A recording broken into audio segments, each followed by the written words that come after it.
अधिकारीज्यूहरू लगायत सम्पूर्ण दाजुभाइ तथा दिदीबहिनीहरूमा मेरो व्यक्तिगत तर्फबाट र लुम्बिनी प्रदेश सभाको तर्फबाट जय मङ्गलको साल्युट गर्न चाहन्छु। जय मङ्गल। अब कतिपय कुराहरू सुनिसक्नु भएको छ, कतिपय मान्छेहरू फेरि पहिलोचोटि बसिराख्नु भएको छ। मैले यसको बारेमा जान्दै जानेको छैन भन्ने मान्छे हात खडा गर्नुहोस्। अलिकति क्लियर म भएको छैन भन्ने। अब क्लियर त भएकै छैन। अब पहिला पछि त मैले क्लियर नभइसकेपछि बुझ्नु त पर्यो। हामीले सुरुमा जानुपर्ने हुन्छ, सुरुदेखि जानुपर्ने हुन्छ। यो नबुझ्दासम्म के हो कसो हो अलिकति डर मान्ने, अलिकति कस्तो होला त्यो भरै भएर अनवरको कुरा हुन्छ। अघि भर्खरै कुरो सुनिराखेको थियो। यही ठाउँकै मान्छेहरूलाई बोलाउँदाखेरि एउटा बाहुन लोरे बाहुन आउँदाखेरि यहाँ 100-200को मास हुन्छ भनेपछि हामीले बोलाउँदाखेरि हाम्रै अनुहारको मान्छेलाई हेर्न आउँदाखेरि यो 10-12 जनाको माहौल आउँछ भन्ने कुरा गरिराखेको थियौँ होइन। त्यही भएर यो मङ्गोल नेसनल अर्गनाइजेसनको प्रशिक्षण पनि अलिकति बुझ्नु भएन भनेपछि त्यसमा अलिकति गाह्रो हुन्छ। त्यो बाहुनको विरुद्धमा कुरा भइराखेको छ भन्ने कुरा अब कतिपय त अब फौजीमै जागिर खाएर बिताएर आइसक्नु भएको रहेछ। अब यसमा कतिपय कुराहरू तपाईहरू मभन्दा कतिपय कुराहरू त धेरै अगाडि हुनुहुन्छ, अगाडि जन्मिनुभयो, अगाडि धेरै ज्ञानहरू सिकिसक्नु भएको छ र कतिपय कुराहरू चाहिँ मभन्दा पछाडि पनि सिक्नु भएको होला। त्यस्तै यो मङ्गोल नेसनल अर्गनाइजेसनको कुराहरू पनि तपाईहरूभन्दा अगाडि चाहिँ म सिकेको हुनाले त्यही सिकेको ज्ञानलाई तपाईहरूलाई बाँड्नको लागि यहाँ उपस्थित भएको छु होइन। र सबभन्दा पहिला के हुन्छ भनेपछि मङ्गोल नेसनल अर्गनाइजेसन चाहिँ अघि भर्खरै यो मङ्गोल नेसनल अर्गनाइजेसन भनेर भनिराखेको छ। यहाँ मङ्गोल लेखेर क्लियर छ मङ्गोल, हामी मङ्गोलियनहरू भनेर धेरै मान्छेहरूले चाहिँ हामी मङ्गोलियनहरू भनेर भन्नुभयो। त्यो गलत चिजमा हामी गयौँ भनेपछि अप्ठ्यारो पर्छ है। गलत गर्न बित्तिकै कारबाही हुन्छ। यसमा क्लियर हुनुपर्छ सबभन्दा पहिला कुरो। मङ्गोल भनेको हाम्रो रेस हो। मङ्गोलियन भन्नुभयो भनेपछि मङ्गोलिया भन्ने देश छ नि, मङ्गोलिया देशको बासिन्दालाई मङ्गोलियन भन्छ। तपाईँ आफै मङ्गोलियन हामी मङ्गोलियनहरू भनेर भन्नुभयो भनेपछि कहाँबाट आउनुभयो? मङ्गोलिया देशबाट। मङ्गोल भनेको रेस हो है। त्यो देश पनि मङ्गोलको देश हो हुन त। यो गल्ती नगर्नु होला अबदेखि। र अनि अर्को कुरो जातको कुरो, हामी मङ्गोल जातहरू मङ्गोलियन जातहरू भन्ने कुरा गर्दै हुनुहुन्थ्यो।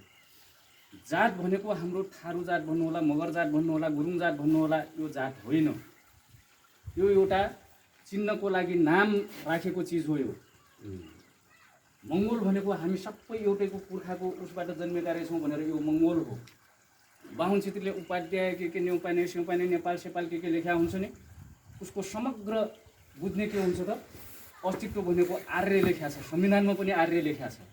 त्यस्तै हाम्रो चाहिँ मङ्गोल हुनुपर्ने हो। यो मङ्गोल नभएर हामी चाहिँ हाम्रो मान्छेले चाहिँ यता आइज भन्दाखेरि उतातिर दौडिनु कारण यहाँ मङ्गोलको केही कुराहरू बुझ भन्दाखेरि ऊ चाहिँ यता आइज भन्दाखेरि उतातिर जाने के। यो गराउनुभन्दा अगाडि तपाईँहरूलाई बुझाउनको लागि एउटा सानो म बाहिरको एउटा कथा सुनाउँछु। एउटा मान्छेले अब घाँस दाउरा नगरेको मान्छे सायद हाम्रो कोही पनि छैन यहाँनिर।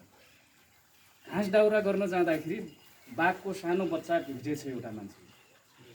त्यसको आमा चर्न गएको बेलामा सानो बच्चा, मुसोको जत्रो सानो सानो बच्चा भेटाएको बेलामा उसले चाहिँ घर ल्याएर पालेछ। पालिसकेपछि के गर्यो रे भनेपछि खुवाउँदै गयो अनि त्यसलाई कहाँ राख्नु त घरमा राखेपछि कतै घाँटीमा च्याप्ने हो कि भन्ने डरले उसले चाहिँ भेडा पाल्ने गरिरहेको थियो रे। भेडाको बथानमा चाहिँ उसले सधैँ त्यही राखिदिने अनि त्यही सधैँ राखिदिने। अनि चराउन लाग्दाखेरि पनि भेडासँग चराउन लाग्दाखेरि उसले के सिक्यो त, ऊ त मासु खानुपर्ने हो नि त। मासु खानुपर्ने ठाउँमा म त भेडाको बच्चा रहेछु भनेर उनी त्यही सँगसँगै पाठोहरूसँग जाँदै गरेर ऊ चाहिँ घाँस खान सिकेछ। घाँस खान सिकिसकेपछि उसले चाहिँ प्रत्येक दिन चराउन जान्छ। अब त्यो स्याउलाहरू खाने आउने अनि भेडाहरूलाई मेरो बाबामा हो भन्दै उनको सँगसँगै गएर हुर्किँदै गयो। गएपछि ऊ त सधैँ जङ्गलमै चर्न जाने भयो। जङ्गलमा चर्दाखेरि अनि अर्को बाघ फेरि शिकार गर्न आउँदै गरेको। शिकार गर्न आउँदाखेरि ओहो बाघ पनि यिनीहरू सँगसँगै चरिराखेको छ। ऊ पनि अकमकिएको छ। अकमकिँदाखेरि के गरेछ भनेपछि यहाँ त मैले मारेँ भनेपछि अर्को बाघले मलाई पो हान्ने हो कि भनेर झुक्कियो छ। झुक्किसकेपछि ओहो आज त मैले स्वीकार गरेन, भोलि पनि आउँछु यसमा भनेर भोलि पनि आउँदाखेरि पनि त्यो बाघ पनि सँगसँगै आएछ अरे, घाँस पनि खान्छ अरे मजाले। त्यस्तो घाँस खाँदाखेरि के गरेछ भनेपछि यहाँ आइज भनेर भन्दाखेरि म किन आउने, मेरो बाउआमा यहीँ छन्, घरसँग म किन जाने, बाघले आफ्नो गोप्य कुराहरू भन्छु भन्दाखेरि यहाँ आइज भन्दाखेरि एउटा सल्लाह छ भन्दाखेरि सधैँ आउँछ भन्छ, त्यो मान्नै मान्दैन। नमानिसकेपछि अनि ठ्याक्क गएर एक दिन चाहिँ सधैँ भन्ने क्रममा एक दिन चाहिँ त्यो बाघ चाहिँ यो भन्न खोजे आएको त म जान्छु त भनेर त्यो बाघले बोलाएको ठाउँमा चाहिँ त्यो घाँस खानेवाला बाघ चाहिँ गएछ। गइसकेपछि तँ चाहिँ हाम्रो सन्तान होस्, बाघको सन्तान होस्, तैँले घाँस खाने होइन, हामी त मासु खाने हो यिनीहरूको भन्दाखेरि ऊ विश्वास मानेन। त्यसैमा पनि विश्वास नमानिसकेपछि फेरि अर्को दिन आयो, आइज तँलाई म प्रमाणसहित देखाउँछु भन्दाखेरि, सत्य तथ्य कुराको भन्दाखेरि मान्छेले विश्वास गर्दैन सिट्टीपिट्टीमा। त्यो भएर फेरि अर्को दिन उसले प्रमाणसहित एउटा ऐना कता फुटेको ऐना भेटाएछ त्यो बाघले। ल हेर ऐनामा हेर, मेरो अनुहार देखाएछस्, अहिलेसम्म कहिले ऐनामा देखाएछस्, सत्य कुरा देखिने चिज कहिले हेरेछस् भन्दाखेरि आफ्नो अनुहार देखिस् भनेर ऊ गर्दाखेरि मेरो अनुहार देखिरहेछस्, देखि। अनि फेरि त्यसको अनुहार देखाउँदाखेरि तँ चाहिँ भेडा रहेछस् कि अनि बाघ रहेछस्, तैँले त मासु खानुपर्ने हो, तँ चाहिँ हाम्रो सन्तान होस् भन्दाखेरि ओहो म त अहिलेसम्म भुल गरेर रहेछु, त्यही भएर मेरो ज्यान नलागेर रहेछ, म त भुलो रहेछु, म त खानै नपाउने रहेछु भन्ने हिसाबले ऊ अस्तित्वविहीन भइसकेपछि घाँस खायो। मासु खाने मान्छेले घाँस खाएपछि ऊ मोटाउँछ त, मोटो परेको, उसलाई हरहमेसा चिन्ता हुने, भेडाहरूले पनि आफ्नो साथमा राख्न नखोज्ने, त्यस्तो खालको हुन्छ। त्यो भएर चाहिँ हामीले अलिकति हाम्रो यो ठाउँको बासिन्दाहरूलाई बोलाउँदाखेरि के छ, अझै पनि उतैतिरको आशा ठुलो छ, उतैतिरको त्यही आशाले गर्दाखेरि हामी सुकुम्बासी भएका। र अब म यो सँगसँगै मङ्गोलको प्रशिक्षणलाई पनि जोड्न चाहन्छु। सबभन्दा पहिला त हामीले ओरिजिनल चिज खोज्नुपर्छ, सत्य तथ्य चिज के हो। एक्लै हुनुहोस्, कम्युनिस्ट सबै प्रायःजसो मान्छेले कम्युनिस्ट, म पहिला कम्युनिस्ट थिएँ भन्ने कुरा गर्नुभयो तपाईँहरू। कम्युनिस्टमा के भनेको छ, मार्क्सवाद लेनिनवादले के भनेको छ, एक्लै हुनुहोस् तर असत्यको पछाडि कहिल्यै नलाग्नु, अल्पमतमा पर्नुहोस् तर असत्यको बाटोमा कहिल्यै नलाग्नु, यही भनेको छैन हो कि नै सर? तर यहाँ त के हेर्नु रे, यता काङ्ग्रेसको झुन्डा धेरै देख्यो, त्यो भएर काङ्ग्रेसमा लाग्यो, यता माओवादी सटाएर कम्युनिस्टमा लाग्यो। त्यो कहिले कहिले समय अनुसार त्यो हावाले पनि उडाउँछ, त्यो ठिकै कुरो हो। तर अब चाहिँ नेपालमा चाहिँ लोकतन्त्र धर्मनिरपेक्ष प्रान्तीय सरकार आइसकेको छ। यसैको उसमा लोकतन्त्र धर्मनिरपेक्ष प्रान्तीय सरकार आइसकेको छ। अनि हामीले चाहिँ यसैलाई टेकेर अगाडि बढिराखेका छौँ। यदि हामी गलत भइदिएको भए रातिमा तपाईँहरूको घर आँगनमा आएर कुनै ठाउँमा लुकेर या जङ्गलमा यो कुराहरू गर्ने थियौँ, हामी आधिकारिक भएर नेपालमा मात्रै होइन अन्तर्राष्ट्रियमा पनि आधिकारिक भएर तपाईँहरूको सामु यसरी आवाजहरू बुलन्द गर्न पाइराखेका छौँ। अनि मङ्गोल र मङ्गोलियनको विषयमा कुरो गरेँ नि, तपाईँ मङ्गोलियन भन्नुभयो भनेपछि हत्कडी लगाएर मजाले जेलमा हाल्न पाउँछ। त्यसमा क्लियर हुनु होला। जतिखेर तपाईँ भन्दाखेरि म मङ्गोल हुँ भन्ने कुरा गर्नुभयो भनेपछि मङ्गोल भन्ने बित्तिकै मूलवासी कुनै पनि पार्टीले अहिलेसम्म भन्न सिकायो, आदिवासी भन्न सिकायो। आदि तपाईँ यो देशको आदि मात्रै वासी हो, पुरै वासी हो कि नै? अनि किन आदिवासी आफूलाई किन आदिवासी भन्न गौरव गर्नुहुन्छ हो, त्यो कुराहरूमा क्लियर गर्नु। अनि मङ्गोल भन्न बित्तिकै यो देशको उत्पत्तिकर्ता हो, मूलवासी अटोमेटिक लेख्नै परेन है, म फेरि मूलवासी हो कि के हो कि भन्ने कुरा। अनि अर्को कुरो बाहुनले पनि यहाँको मूलवासी भन्न लेख्न पाउँदैन, यो वैज्ञानिक प्रमाण हो। त्यो भएर यो देशमा चाहिँ हामीले काजकाज गर्न पाउनको लागि मङ्गोल भन्ने शब्द सबभन्दा इम्पोर्टेन्ट, सबभन्दा हाम्रो लागि महँगो शब्द यो। अनि रह्यो संहिता सँगसँगै प्रचण्डले के सिकाएको थियो, डुप्लिकेट कुरो, पहिचानसहित संहिता भनेर सिकाएको थियो। पहिचान भनेको हिन्दी शब्द हो, पहिला कुरो त्यो स्पष्ट हुनुपर्छ, बल्ल बोल्ने हो। पहिचान भनेको आपका पहिचान क्या है भाइ, तपाईँको परिचय तपाईँले दिने हो कि मैले दिने हो? हाम्रो थारूहरूको पहिचानसहितको संहिता प्रचण्डले दिने, मेरो नाम प्रचण्डले राखिदिने रे, उसले राखिदिने हो र मेरो बाबुआमाले पो राख्नु पर्यो त? ल हो कि नै भन्नुहोस् त? पहिचान भनेको त यस्तो चिज हो कि समय र ठाउँ अनुसार चेन्ज हुँदै जाने चिज हो पहिचान भनेको है। अब परिचय कसरी चेन्ज हुन्छ भनेर तपाईँहरूलाई के भन्न चाहन्छु भनेपछि एउटा सामान्य एउटा छोटो म गइरहेको छु। एउटा खुर्सानीको उदाहरण दिन्छु तपाईँहरूलाई। मेरो थारू भाषामा मैले खुर्सानीलाई पिप्पर भन्छु है। फेरि अहिले भर्खरै के भनिराखेको छु तपाईँहरूलाई पनि बुझाउनको लागि र म पनि बुझ्नको लागि के भने, मेरो घरमा बोल्दाखेरि मैले पिप्परले त एउटा खान्छु भनेर भन्छु, अनि फेरि तपाईँहरू सँगसँगै बुझाउनको लागि के भन्छु, खुर्सानी दिनुहोस् त एउटा भनेर भन्छु। सँगै खाना खाँदाखेरि के भन्छु त तपाईँहरूसँग खुर्सानी दिनुहोस् भनेर भन्छु। अनि खुर्सानी दिनुहोस् भनेपछि मेरो घर र त्यहाँ दाङै जिल्ला हो, तुलसीपुरदेखि यहाँ समय र ठाउँ अनुसार यो चेन्ज हुँदै जान्छ भनेको थिएँ नि त। यहाँ आउँदाखेरि के भयो, खुर्सानी भयो।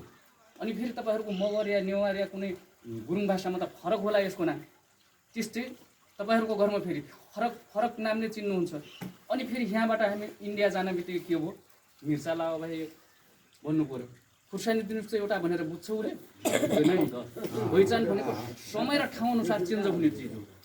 अनि फेरि अमेरिका जस्तै ऊ सर बेलायत बसिराख्नुहुन्छ इङ्ग्लिस बोल्ने ठाउँमा, त्यहाँ गएर मिर्चा लाओ भाइ भनेर देला त उसले, गिभ मी चिल्ली भन्नु पऱ्यो, हो कि नै भन्नुहोस् न। अनि त्यो भएर समय अनुसार ठाउँ अनुसार चेन्ज हुँदै जाने चिज हो। अनि खुर्सानीको ओरिजिनल चिज के हो त तपाईँहरूलाई सबैलाई थाहा छ। फेरि खुर्सानीको ओरिजिनल चिज के होला, खुर्सानीको अस्तित्व के होला, पिरो। चाहे इन्डियामा जानुहोस्, पिरो खान मन लागेपछि मात्रै खुर्सानी त खाने हो हामीले।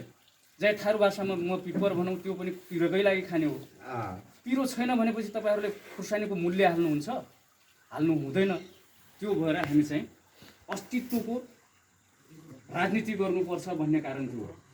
बाहुनले चाहिँ अस्तित्वसहित यस्तै मङ्गोल भनिराखेका छौँ नि, यो मङ्गोल भने जस्तै उसको चाहिँ आर्य सँगसँगै जोडेर राजनीति गरिराखेको छ भनेपछि हाम्रो मान्छेसँग चाहिँ यो मङ्गोल शब्द नभइकन ऊ चाहिँ भेडाको उदाहरण फर्स्टमा मैले दिइराखेको थिएँ नि, त्यो भेडाको बथानमा बाघले घाँस खा जस्तै हामी चाहिँ भात खाने ठाउँमा के खाइराखेका छौँ, माछी खाइराखेका छौँ, व्यवहार हामीले त्यही गरिराखेका छौँ। अनि यता आइज भनेपछि ऊ हाम्रो दाजुभाइ यता आइज भन्दाखेरि उतातिर घरको पछाडितिर बस्नु भएको छ। त्यो कुरा हो, यति इम्पोर्टेन्ट। र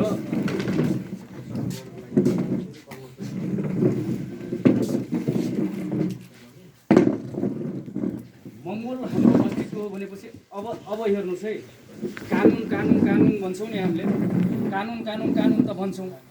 सबभन्दा ठुलो कानुन के हो त भन्दाखेरि हामीले केही कुरा बुझ्दैनौँ। कानुन त बनाउने, कानुन त परिमार्जन गर्ने हो। थारूले पनि के भनिराखेको छ, कानुन परिमार्जित हुनुपर्छ, कानुन चेन्ज हुनुपर्छ, संविधान चेन्ज हुनुपर्छ। थारूले पनि त्यही भनिरहेछ, मगरले पनि त्यही भनिरहेछ, गुरुङले पनि त्यही भनिरहेछ, कामी दमाई सार्कीले पनि त्यही भनिरहेछ। त्यही होइन त कानुन चेन्ज हुनुपर्छ। तर कानुनमा के लेख्नु हो त्यो कुरा थाहा छैन। अनि त्यसरी त्यसले लेखिदिने भए त अहिले 7औं संविधान चेन्ज हुँदाखेरि उसले लेखिदिन्थ्यो नि त। किन उसले चाहिँ आफ्नो आर्यले लेखिराखेको छ, हामीलाई चाहिँ मङ्गोल किन नलेखिदिरहेको? महत्त्वपूर्ण कुराहरू यहाँनिर। अब तपाईँले संसारको कानुन विज्ञहरूले कानुन भनेको सबभन्दा ठुलो कानुन भनेको MAN मेन मिन्स मान्छे भन्छौँ नि। कानुन के को लागि बनाइन्छ, मान्छेको लागि बनाउने हो नि त। यो कुराहरू हामी अनभिज्ञ छौँ कि। अनि MAN मेन मिन्स मान्छे भनेर भन्छौँ। यो तिनवटा अक्षरमा यति गहिरो कानुन लुकेको हुन्छ कि M भनेको मङ्गोल, A भनेको आर्य बाहुन छेत्री, N भनेको नेग्रो। अफ्रिकाको अफिसलाई त हामी देखेकै छौँ। हामी प्रत्यक्ष आफ्नो गाउँघरमा नदेखि पनि टिभीको पर्दामा त देख्छौँ नि त। मनाङ मर्स्याङ्ग्री 3 स्टारमा A डिभिजनको लिग पनि भइरहेछ। टिभीको उसमा त स्क्रिनमा त हेरिरहेको हुन्छौँ। 3 स्टारमा 4 जना अफिसर खेलाडीहरू अफ्रिकाबाट ल्याएर राखिरहेछ भनेर त त्यहाँ प्रत्येक दिन हेर्छौँ। अब मङ्गोल भनेको कसरी चिन्ने त हेर्नुहोस् है। मङ्गोल भनेको हाम्रो अनुहार चाहिँ अलिकति बाठुलो टाइपको हुन्छ, हाम्रो कलर चाहिँ अलिकति पहेँलो टाइपको हुन्छ। फेरि यो थारू त के कुरा गरिरहेछ भन्नु होला। हाम्रो फेरि समय यो मौसम हुन्छ नि, प्रकृति हुन्छ नि, प्रकृति अनुसार हाम्रो कलर चेन्ज भइराखेको हुन्छ। थारू त के अरे बिहारी जस्तो हुन्छ भन्नु होला। फेरि एक हिसाबले त यसले कुरो गरिरहेछ। थारूहरू त यहाँ त किन त्यो भइरहेछ भन्ने कुरो तपाईँहरूलाई प्रुफ दिन्छु। तपाईँले एउटा बाहुनलाई उभ्याएर बाहुन र एउटा थारूलाई सँगसँगै काममा 5 घन्टा राख्नुहोस्, थारू कालो हुन्छ भनेपछि बाहुन त्यो आफ्नो कलरबाट कहिले पनि विचलित हुँदैन। त्यस्तो चिज मङ्गोलको हाम्रो कलर चेन्ज हुन्छ। म अहिले यस्तो अनुहारमा बसिरहेको छु भनेपछि चैत वैशाखको 5 घन्टाको घाममा बस्ने बित्तिकै म पनि त्यही जस्तो बिहारी भन्छौँ नि बिहारीको हालतमा हुन्छु। र बिहार कसले बनायो त, त्यो शब्द कसले बनायो त? हेर्नुहोस् है, बिहार भनेको संसारको सबभन्दा उत्कृष्ट सहर हो, हेरौँ जस्तो लाग्ने सहर हो। त्यो बिहार पनि यी बाहुनले गर्दाखेरि सत्यानाश पारेर अहिले मरुभूमि बनाइदियो पुरै। हेर्नु यिनीहरूले कस्तो खालको काम गर्छ। अनि कानुनकै कुरा मङ्गोल एमएनमेनको कुरा गरिराखेको छ। मङ्गोल भनेको हाम्रो 1 करोड 10 लाख वर्ष अगाडि, तपाईँले क्यालकुलेटरमा हाल्नुहोस्, 1 करोड 10 लाख वर्ष हिसाब अट्दैन। त्यति वर्ष अगाडि हामी चाहिँ यही नेपालमा जन्मिएको हो, नेपालबाटै उत्पत्ति भएको हो। कहाँ भन्नुहुन्छ भनेपछि पाल्पा डोभान भन्ने ठाउँमा। अहिलेसम्म कसैले यो कुराहरू सिकाएन, सिर्फ मङ्गोल नेसनल अर्गनाइजेसनले मात्रै सिकाइराखेको छ। यो पनि डक्टर गोपाल गुरुङ, यो पुरुष डक्टर गोपाल गुरुङले हामीलाई चाहिँ यो हालतले हाम्रो लागि 54 वर्षसम्म राजनीति गर्नुभयो। र यी कुराहरू अब किन हामीले यसरी गर्न पाइराखेका छौँ भन्ने हिसाबले डक्टर गोपाल गुरुङले आफ्नो जीवन पुरै त्याग गरेर उहाँले चाहिँ राष्ट्रिय अन्तर्राष्ट्रिय हिसाबले सबै मुद्दा जितेर अहिले चाहिँ यो देश एक हिसाबले हामीले हाम्रो हातमा फिर्ता पाइसकेको। तपाईँ हामीले गर्दाखेरि यता आइज भन्दाखेरि उतै जाने हिसाबले गर्दाखेरि उही घाँस खाइराखेका छौँ, त्यति मात्रै हो फरक। अब मङ्गोलको 1 करोड 10 लाख वर्ष भने, अनि हाम्रो उत्पत्ति चाहिँ बुटोलदेखि 5 किलोमिटर अगाडि पाल्पा डोभानमा, त्यहाँ पनि ठगेको छ। अझै पनि त्यहाँ के लेखेको छ भनेपछि मङ्गोल पिठेकस हुनुपर्ने ठाउँमा त्यहाँ चाहिँ तामाको पाटा टाँगेर गएको हो। जे सरसन्सर केस मुन्थ्यो भन्ने अमेरिका र रसियाको वैज्ञानिकले त्यहाँ चाहिँ मङ्गोल उत्पत्ति भएको मङ्गोल पिठेकस भनेर टाँसेको ठाउँमा त्यसलाई हटाएर अहिले चाहिँ होर्डिङ बोर्डमा राम पिठेकस भनेर लेखिदिएको छ। राम त्यहाँबाट जन्मिया। अस्ति भर्खर केपी ओलीले फेरि त्यहाँ के भन्यो, राम त त्यहाँ के अरे चितवनको खोरी भन्ने ठाउँमा जन्मिएको। ल हेर्नुहोस् है, आफ्नो बनाउनलाई ऊ यहाँको मूलवासी बन्नको लागि के चाल चलिरहेछ। तपाईँहरूलाई चाहिँ यहाँ आउनुहोस् राम्रो कुरा सुन्न भन्दाखेरि उतै भाग्नुहुन्छ। अनि तपाईँ सुकुम्बासी नभए कि ऊ सुकुम्बासी हुन्छ त हो कि नै भन्नुहोस् न। अब 1 करोड 10 लाख वर्ष हाम्रो त्यहाँ उत्पत्ति भयो भनेपछि त्यही पनि त्यसले झुटको खेती गरेको छ। त्यो मङ्गोल पिठेकस वैज्ञानिक तथ्य प्रमाण हो। त्यहाँ हाम्रो नेपालको होइन, त्यही पनि रसिया र अमेरिकाको वैज्ञानिकहरूले प्रमाण पेश गरेर 1 करोड 10 लाख वर्षबाट मङ्गोलहरूको उत्पत्ति यही भए हो भन्ने हिसाबले उहाँ चाहिँ प्रमाण पेश गरेर उहाँ चाहिँ दार्शनिक बन्नुभयो। दार्शनिकले भनेको कुरालाई हामीले विश्वास गर्ने कि नगर्ने? अहिले जस्तै मैले मोबाइल देखाएँ, यो मोबाइल हो कि त्यो हो भनेर भन्ने बित्तिकै तपाईँले के भन्नुहुन्छ, मोबाइल हो भनेर भन्नुहुन्छ भनेपछि यस्तै एउटा प्रमाण पेश गरेर उहाँ चाहिँ दार्शनिक बनिसक्नु भयो। भनेपछि अब जस्तै भुटानी शरणार्थी नेपालमा ल्याएर राखेको छ नि, यो एसिया कन्ट्री छ नि, एसिया कन्ट्री भनेको मङ्गोलहरूको उत्पत्ति भएको थलो हो। त्यो भएर यहाँ चाहिँ मङ्गोलहरूले मात्रै, यो नेपालमा मात्रै होइन, India, China, Japan, Cambodia, Hong Kong, Vietnam यी देशहरूमा एसिया कन्ट्रीमा चाहिँ मङ्गोल रेसको मान्छेले मात्रै म यहाँको मूलवासी हुँ भन्न मिल्छ, नत्र भनेपछि मिल्दैन। अब जस्तै आर्य भन्ने, उनीहरूको संविधानमा पनि आर्य लेखेको छ भन्ने कुरो गऱ्यो नि। त्यो आर्य भन्ने शब्द चाहिँ एमएनमेनको बिचको अक्षर ए भन्यो नि। ए भनेको आर्य अहिले पनि संविधानको 72 सालको संविधानको धारा 84 उपदफा 2 मा ब्राह्मण, क्षेत्री अनि सन्यासी, दशनामी, ठकुरी चाहिँ खस आर्यमा पर्दछन् भनेर स्पष्टीकरण दिएको छ। त्यहाँ यिनी मात्रै आर्य हुन् भनेर। आर्य भन्ने बित्तिकै ऊ संरक्षणमा पर्यो, उसलाई कसैले पनि कुनै शक्तिले पनि केही गर्न सक्दैन। त्यो भएर उसको मात्रै संविधान छ अहिलेसम्म। हामी मङ्गोलहरूको संविधान छैन। हामी खाना खाने ठाउँमा घाँस खाइराखेका छौँ भन्ने कारण त्यो हो। अनि उनीहरूको उत्पत्ति चाहिँ कहाँ हो भनेपछि रसियाको कक्सेस माउन्टेन भन्ने ठाउँमा आजभन्दा 90 लाख वर्षभन्दा अगाडि उनीहरूको आर्यहरूको उत्पत्ति चाहिँ त्यहाँ भयो भनेर त्यही दार्शनिकहरूले प्रुभ गरेका चिज हो। अनि उहाँहरू यहाँ फेरि कसरी राज्य गरिरहेछन् भन्नु होला। एउटा भोल्गा से गङ्गा तक भन्ने किताब छ। उनीहरू चाहिँ 5000 वर्ष त्यहाँबाट हाइटी साम्राज्यवादी त्यही हिटलर राजाले लखेड्दै आदिवासी जनजाति बनाएर, शरणार्थी बनाएर त्यसरी भाग्दै गर्दाखेरि इराक, इरानमा 5000 वर्ष बसे। 5000 वर्ष पछाडि त्यसरी भाग्दै आएर पाकिस्तान इन्डिया हुँदै नेपाल यसरी आजभन्दा 1495 आजभन्दा 526 वर्ष अगाडि नेपालमा पसेको तथ्य प्रमाण भयो। त्यसरी आएका छन्। अनि उनीहरूलाई चिन्ने तरिका, उनीहरूको देश अनि कहाँ मूलवासी हुन् हेर्नुहोस् है। युरोपियन कन्ट्री भन्ने बित्तिकै आर्यहरूको कन्ट्री हो। युरोपियन कन्ट्री हामी गएपछि ओहो स्वर्गमा गएको भन्ने कुरा गर्छौँ नि। त्यहाँ गइसकेपछि हाम्रा छोराछोरी पनि कसैका छोराछोरी होला नि। तपाईँको अस्ट्रेलियाको, अमेरिकाको, बेलायतको भनेपछि त्यहाँको ग्रिन कार्ड पायो भनेपछि हामीले के भन्छौँ, हाम्रा छोराछोरी त ओहो अमेरिकामा गएर त्यहीँको नागरिक बनिसक्यो, नागरिकता पाइसक्यो भन्ने कुरा गर्छौँ। ग्रिन कार्ड र रेड कार्डको हामीलाई थाहै छैन यो कुरा। यो ज्ञान कसले दिएन त हामीलाई? जो शिक्षक हो उसले दिएन। यो फेरि बनाउने को छ? बाहुनहरू छ। बाहिरको देशको मान्छे भएपछि हामीलाई असली ज्ञान दिएला त? त्यो भएर हामी चाहिँ अहिलेसम्म त्यसमा बसिरहेका छौँ।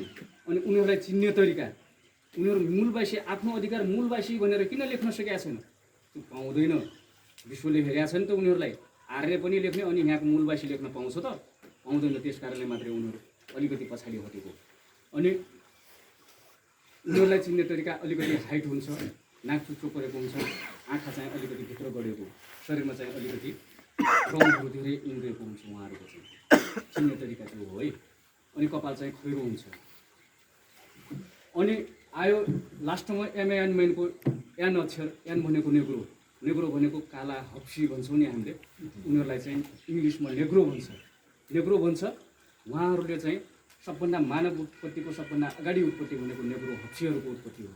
आजभन्दा 1,40,00,000 वर्ष अगाडि अफ्रिकन कन्ट्रीको इथियोपिया भन्ने देशमा, साउथ अफ्रिकन कन्ट्रीको इथियोपिया भन्ने देशमा उहाँहरू चाहिँ 1,40,00,000 वर्ष अगाडि उत्पत्ति भएको। अब उहाँहरू जस्तै नेपालमा पनि छन् भने नि उहाँहरू चाहिँ आफ्नो रोजगारको सिलसिलामा आउनुभयो। उहाँहरू चाहिँ हाम्रो देशमा छैनन्। उहाँहरूको नागरिकता लिएको, नेपाली नागरिकता लिएको मान्छेहरू चाहिँ छैन। त्यो कारणले गर्दाखेरि हाम्रो लडाइँ चाहिँ नेपालमा चाहिँ अहिले चाहिँ मङ्गोल र आर्यको मात्रै हो। नेग्रो चाहिँ यो देशमा छँदै छैन। अनि उहाँहरूलाई चिन्ने तरिका चाहिँ अलिकति हट्टागट्टा, ओठ चाहिँ अलिकति बाक्लो, अनि शरीर गोलो टाइपको, अनि कपालको कलर कालो, अनि हुम्रो परेको कपाल, चाउचाउ बेटरिया हुन्छ नि यस्तै त्यो भएर बेटरिया भएर उनीहरू चाहिँ जरीदेखि फालिराखेका हुन्छ कि उहाँहरूलाई चिन्ने तरिकामा है। अब यो तिनवटा मङ्गोल, आर्य, नेग्रो लेखेको संविधान छैन भनेपछि त्यो संविधानको कामै छैन भनेर विश्वको वैज्ञानिकहरूले त्यो भनिसकेका चिज हो, प्रुभ गरिसकेका चिज हो। अनि तपाईँले मङ्गोल भनेर काहीँ शब्द सुन्नु भएको थियो? मङ्गोल यहीँ पर्दामा लेख्या देख्दै हामी मङ्गोलियन जातिहरू भन्दै हुनुहुन्थ्यो। अब जातिमा पनि क्लियर रहनुहोस् है। जाति भनेको पशु पन्छीमा मात्रै हुन्छ। मान्छेमा रेस हुन्छ, अस्तित्व हुन्छ। यो रेस वर्ण भनेको रेस अथवा वर्ण भन्छौँ। अनि 4 जात 36 वर्ण त पढायो हामीलाई। तपाईँ कुन वर्णको हो भनेर कहिले सिकायो मास्टरले? यहीँनिर कन्फ्युजनको कुरा यहीँनिर। उसले चाहिँ उसको बच्चा चाहिँ 1-2 क्लासदेखि ऊ जान्ने हुने बित्तिकै घरमा उसले राखेका हुन्छ नि 4वटा वेदहरू, ऋग्वेद, सामवेद, के वेदहरू राखेका हुन्छ, रामायण अनि गीता किताबहरू राखेका हुन्छ। त्यसैमा उनीहरूको चाहिँ त्यो हिन्दूको किताबमा पनि के लेखेको हुन्छ? आर्य लेखेको छ, आर्य ग्रन्थ लेखेको छ। त्यो भइसकेपछि हामीले चाहिँ यो मङ्गोल नभइसकेपछि हामीलाई अपुरो संविधान छ भन्ने कुराहरू यही मङ्गोल नभएर, नेपालमा मङ्गोल नभएर एकातिर संविधानमा पढ्दैछु, अर्कोतिर बाबुराम भट्टराईले के भनेको थियो? यो संविधान पुरा संविधान छैन। 1 गिलास पानीमा के भनेको थियो? आटा मात्रै छ। नत्र उसलाई कसरी थाहा छ? बाबुराम भट्टराई त अलिक पढे लेखेको मान्छे हो नि त। फेरि संविधान उसैले लेख्न लगायो र उसको चाहिँ नेपाली काङ्ग्रेस, एमाले, माओवादी, राप्रपा, फाप्रपा, के भन्ने पार्टीहरू धेरै छन् त बाहुनहरूको। त्यो पार्टीको सबैको फरक विचारधारा, फरक रणनीति भइदिएको भए, फरक सिद्धान्त, फरक उद्देश्य भइदिएको भए, उनीहरूको मङ्गोल छैन भनेपछि तैँले पनि आर्य किन लेखिराखेका छस्? त्यो आर्य काट्न लगाउँदैन थियो? किन काट्न लगाएन? उनीहरूको राजनीति एउटै हो। अब तपाईँहरूले फेरि के सोचिराख्नु भएको होला? यहाँनिर हामी त थोरै मान्छे छौँ, यतिले के राजनीति हुन्छ भन्ने सोच्नु होला। राजनीति तपाईँको बाहुन छेत्री कसैले गरेका छैन। सिर्फ 3 जनाले राजनीति गरिराखेका छ बाहुन छेत्रीको। नेपाली काङ्ग्रेस, एमाले, माओवादी। सबै बाहुनै होइन, यसरी 3टा अदानी बनेर नेपाल चलिरहेको छ। कहिले तेरो पालो भनेको छ माओवादीलाई दिएको छ, कहिले अब काङ्ग्रेसलाई दिएको छ, अनि कहिले कम्युनिस्टलाई दिएको छ। पालो पालो ल हेर्नुहोस् है, 3 जनाले चलाइरहेको छ भनेपछि हामी त प्रत्येक ठाउँको दाङ जिल्लाको लगभग कुना कप्चिराका मान्छेहरू यहाँ उपस्थित भएको छौँ। अनि तपाईँ हामी सक्षम मान्छे हो कि होइन, अब गर्न सक्छौँ कि सक्दैनौँ, त्यो कुरा रहन्छ। अनि ल मैले त्यो संविधानको विषयमा पनि भने मङ्गोल आर्य नेग्रो कसरी चिन्ने, अनि तपाईँले सर एउटा कुरो के मिस्टेक गर्नुभएको थियो त्यहाँनिर, तपाईँले फिल गर्नुहोस् है। तपाईँ आर्मीदेखि रिटायर होइन सर, तपाईँलाई म पनि फौजीमैबाट रिटायर भएको हुनाले मैले तपाईँलाई के भन्न चाहन्छु भनेपछि फौजी घरमा राजनीति हुँदैन भन्ने कुरा गर्नुभएको थियो। सबभन्दा डेन्जर राजनीति फौजी घरबाट हुन्छ। कसरी भन्नुहुन्छ भनेपछि तपाईँ जुन जुन युनिटमा बस्नुभयो त्यो युनिटमा हिन्दू मन्दिर थियो कि थिएन? थियो कि थिएन? कहीँ कालिका मन्दिर, कहीँ शिव मन्दिर भेटाउनु भयो कि भेटाउनु भएन? मन्दिर त सबै ठाउँ भइहाल्छ। जुन अब चाहिँ अहिले तपाईँको भन्दाखेरि राजनीतिक मन्दिरबाट गर्ने होइन नि त, होइन? एउटा कुरा एउटा मेरो मैले 48 सालमा जाहेर खाँदाखेरि पत्रिका रेडियो सुन्न पाउँदैन। ठिक हो, तपाईँले भनेको कुरो पनि कतिपय ठिक हो। अहिले पछाडि जब माओवादी निक्ल्यो नि, त्यसबाट बल्ल राजनीति सुरु भयो।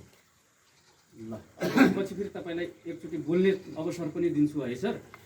अब पहिला मेरो कुरा सुन्नुहोस्, अनि त्यो क्लियर भइसकेपछि तपाईँले प्रश्न पनि उत्तर पनि राष्ट्रिय अन्तर्राष्ट्रिय सबै गर्न पाउनुहुन्छ है, र बोल्न पाउने समय पनि पाउनुहुन्छ यहाँनिर उभिएर। अब ल हेर्नुहोस्, अब अलिकति फेरि हिन्दू धर्मतिर मैले कोट्याउन बाध्य भएँ है। अब के आउँदैछ, समयअनुसारको चिजहरूलाई कोट्याएपछि बुझ्न पनि सजिलो हुन्छ है। अब पुष महिनामा हामी छौँ है, पुष महिनामा छौँ। अबको माघमा के व्रत बस्छौँ? श्री स्वस्थानी व्रत बस्नुहुन्छ होइन? तपाईँको घरमा पनि त्यो श्री स्वस्थानी व्रत कथा होला। मेरो घरमा पनि पहिला थियो, म अहिले फालिदिएँ जलाइदिएँ होइन। मलाई चित्त नबुझिसकेपछि यो कुरा बुझिसकेपछि हजुरहरूको घरमा पनि अहिले नबुझेको भएको हुनाले नबुझ्दासम्म मेरो घरमा पनि थियो, मैले पनि व्रत बस्थेँ, मैले पनि पढ्थेँ। अनि श्री स्वस्थानी व्रत कथा बस्नुहुन्छ भनेपछि सबै मेवा अनि उखुको टुक्राहरू, प्रसादहरू, लड्डुहरू प्रत्येक दिन पर्ने बित्तिकै वरिपरि सुन्न गएकोलाई सबैलाई बाँडिन्थ्यो। अनि त्यो किताबमा मुख्य आशय के, श्री स्वस्थानी व्रत कथाको मुख्य आशय के छ? इम्पोर्टेन्ट पार्ट भनेको शिव भट्ट भन्ने बाहुन 70 वर्षको हो कि होइन? शिव भट्ट बाहुन 70 वर्षको बाहुनलाई 9 वर्षको गोमा भन्ने उसलाई कन्यादान भनेर दिन्छ कि दिँदैन? तपाईँको घरमा 9 वर्षको केटी रजस्वला या मिन्स भएको हुन्छ कि हुँदैन? दम तयार विवाह गर्न लायकको हुन्छ कि हुँदैन? त्यस्तो गलत चिज सिकाउने हिन्दूको मन्दिर त्यहाँ तपाईँको जहाँ जहाँ बस्नुभयो त्यो युनिटमा थियो भनेपछि तपाईँलाई कहाँनिरको राजनीति भइरहेको छ? अनि तपाईँको 9 वर्षको 7 वर्ष या 9 वर्ष दुईटा मध्येमा एउटा छ, म अहिले कन्फ्युजन भएँ। 7 वर्षको केटीलाई 7 वर्षको 7 वर्षको केटीलाई 70 वर्षको बड्डोलाई अनि बाजे भन्दा पनि जिजु बाजेलाई दिएर तपाईँले बिहा गर्न सक्नुहुन्छ? गलत हो कि होइन? सत्य हो कि गलत हो? त्यहाँनिर सोद्धाखेरि त्यो गलतै हो। गलत हो। गलतलाई गलत भन्नुपर्छ। तपाईँलाई मोबाइल देखाएपछि यो कलम हो भन्नुहुन्न नि। गलतलाई गलत भन्न सक्नुभयो भनेपछि बल्ल मान्छे बन्नुभयो कि हो। त्यहाँनिर अधिकार पाउनु। त्यहाँनिर हामीले पढ्दाखेरि पनि अप्ठ्यारो लाग्यो क्या अनि अर्को कुरा फेरि तपाईँले छैन राजनीति भनेको हिन्दूको राजनीति, हिन्दूवादले अहिलेसम्म उनीहरू टेकिराखेका हुन्। अहिलेसम्म हामीलाई हिन्दूकरण गरेर बलियो भएको त्यो कारण हो। जब हामी सर्न त एक दिनमै हिन्दू ट्याग्यौँ भनेपछि दोस्रो दिन हाम्रो सरकार चल्छ, त्यो कुरा बुझ्नु। अनि हरितालिका तिज भनेपछि हाम्रो दिदीबहिनीहरू छम सारी रातो सारी के लगाएर छम नाच्छौँ कि नाच्दैनौँ? हरितालिका भन्ने शब्द पहिला बुझेकै छैनौँ हामी। शब्द जालमै पारेर हामीले उसले चाहिँ खत्तम पारेको। हरितालिका भनेको के हो तपाईँलाई स्पष्ट थाहा छ?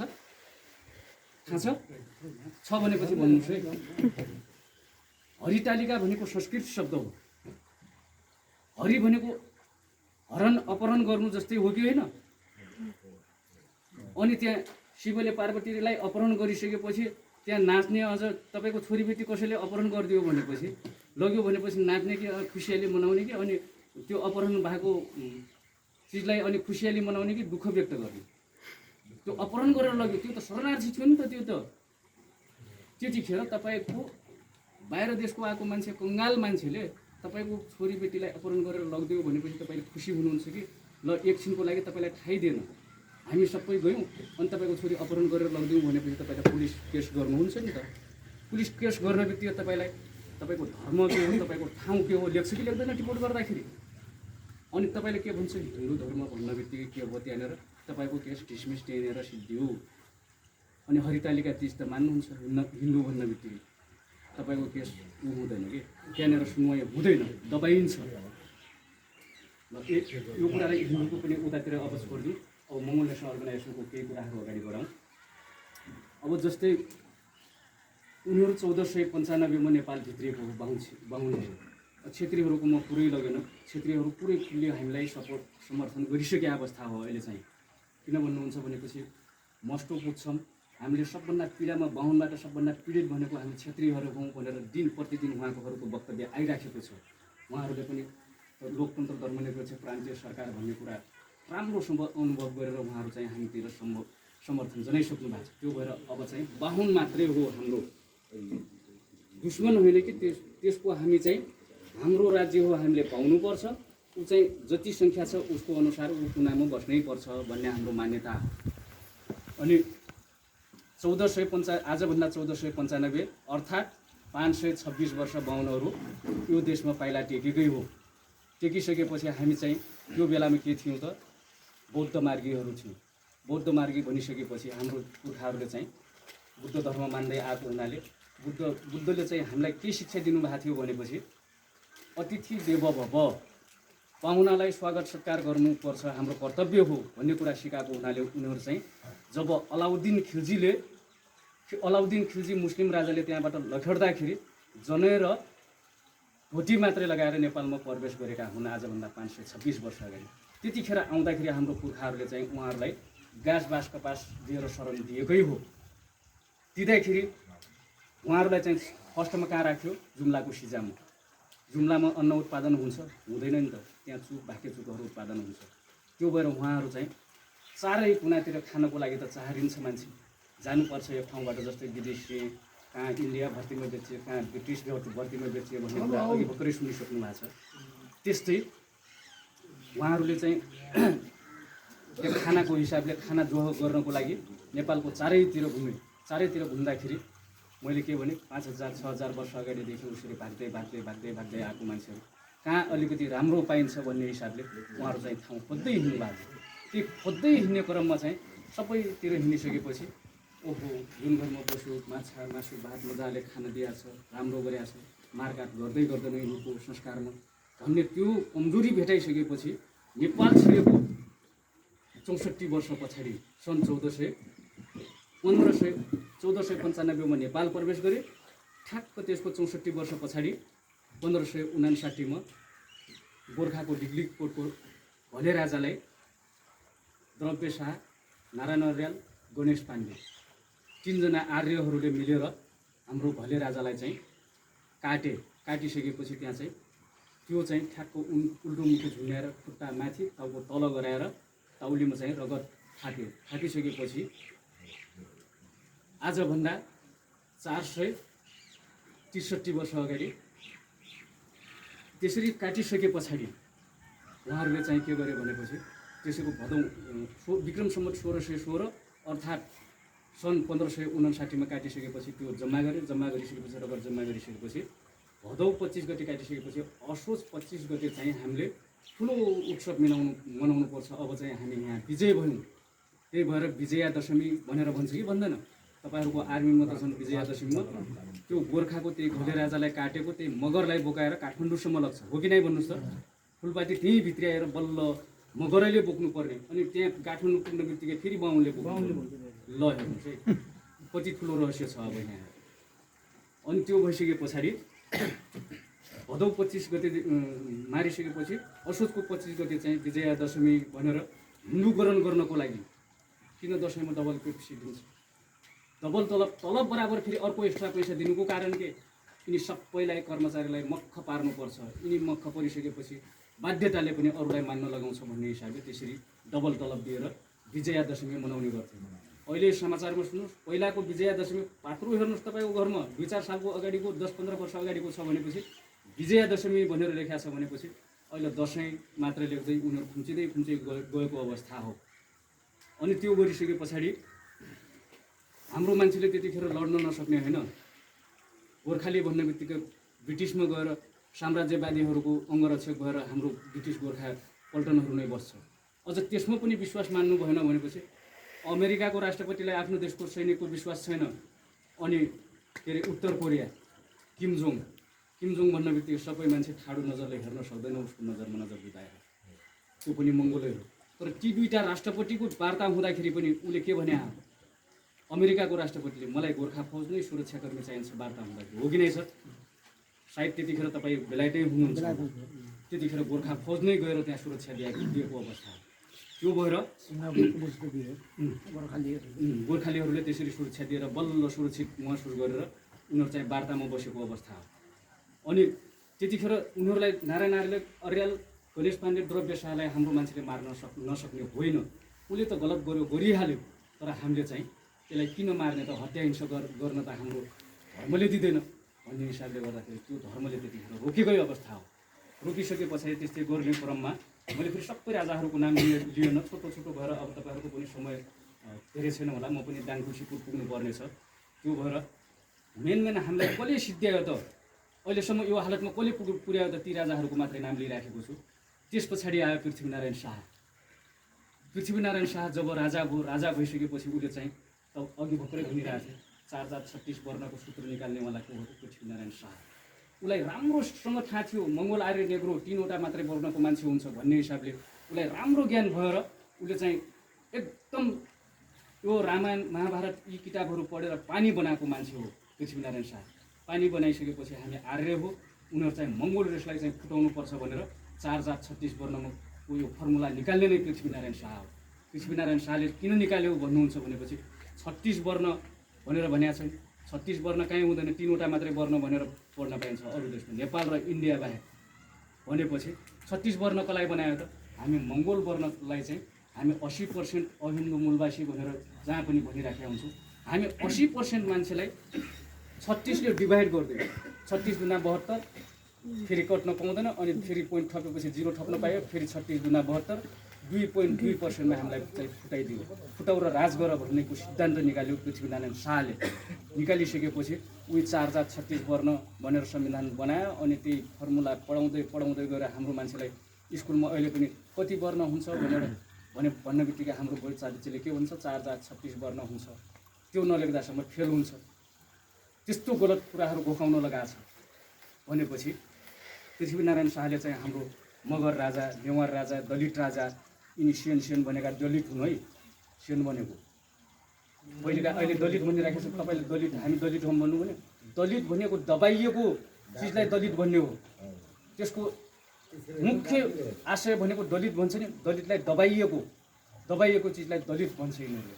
त्यो भएर दलित नभन्नु होला तपाईँले। अब के हो भनेपछि म मङ्गोल हो, यहाँको मूलवासी हुँ भन्नु होला।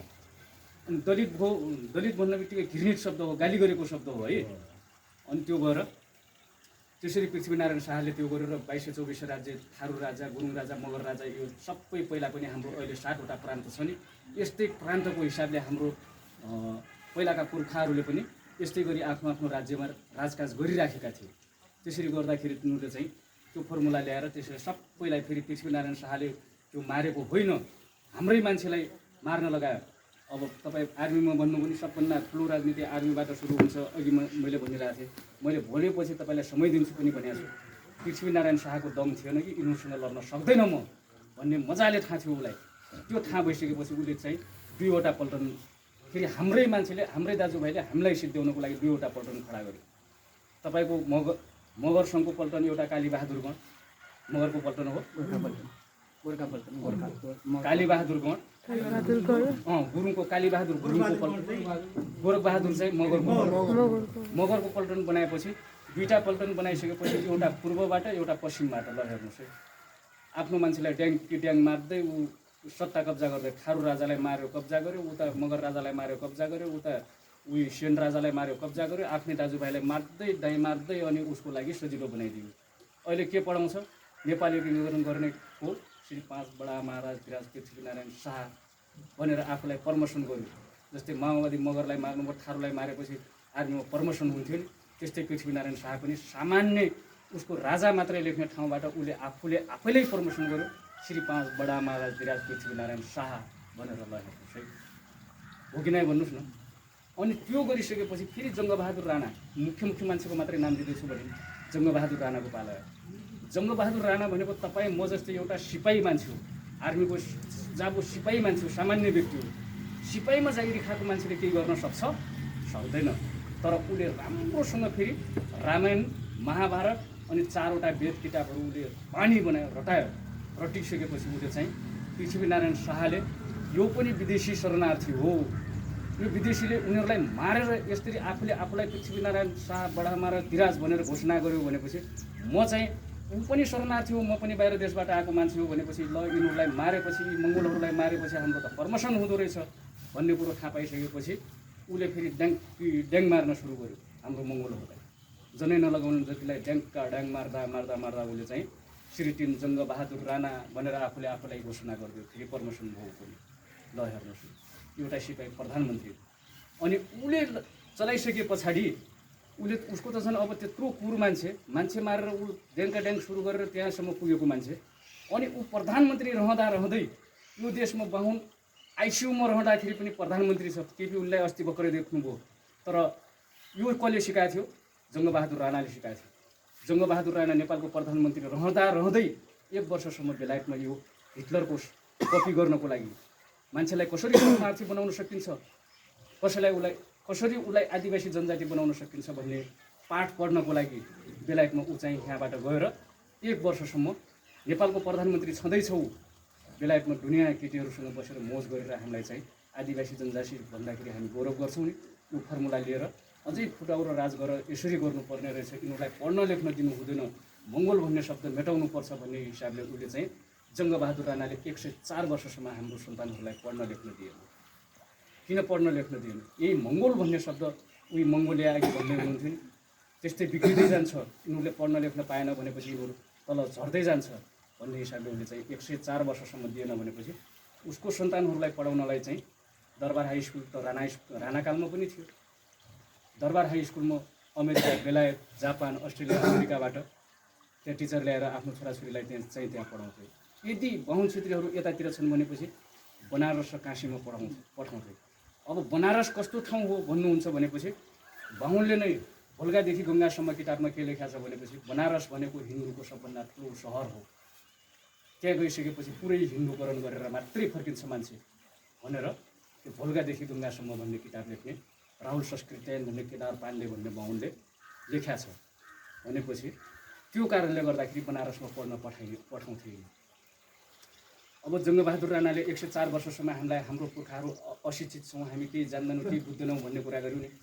ऊ हाम्रो सन्तान भइदिएको भए 104 वर्षसम्म शिक्षाबाट वञ्चित गर्थ्यो।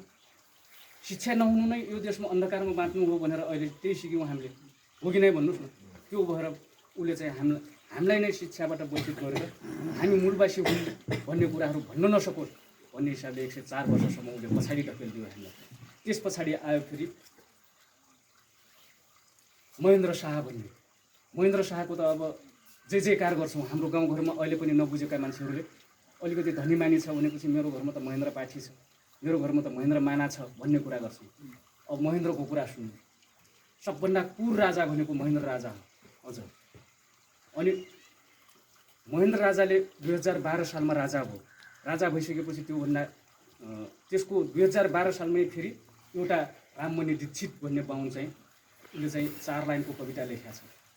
यो देश भनेको जङ्गली घुसटिग्रे पाखे पर्वते खर्पने ढोके ढाक्रेहरूको देश हो, यिनीहरूलाई यसै गरी राखिदियो भगवान्, यिनीहरू सुध्रियो भनेपछि हाम्रो श्रीफुरी कहाँ जाला।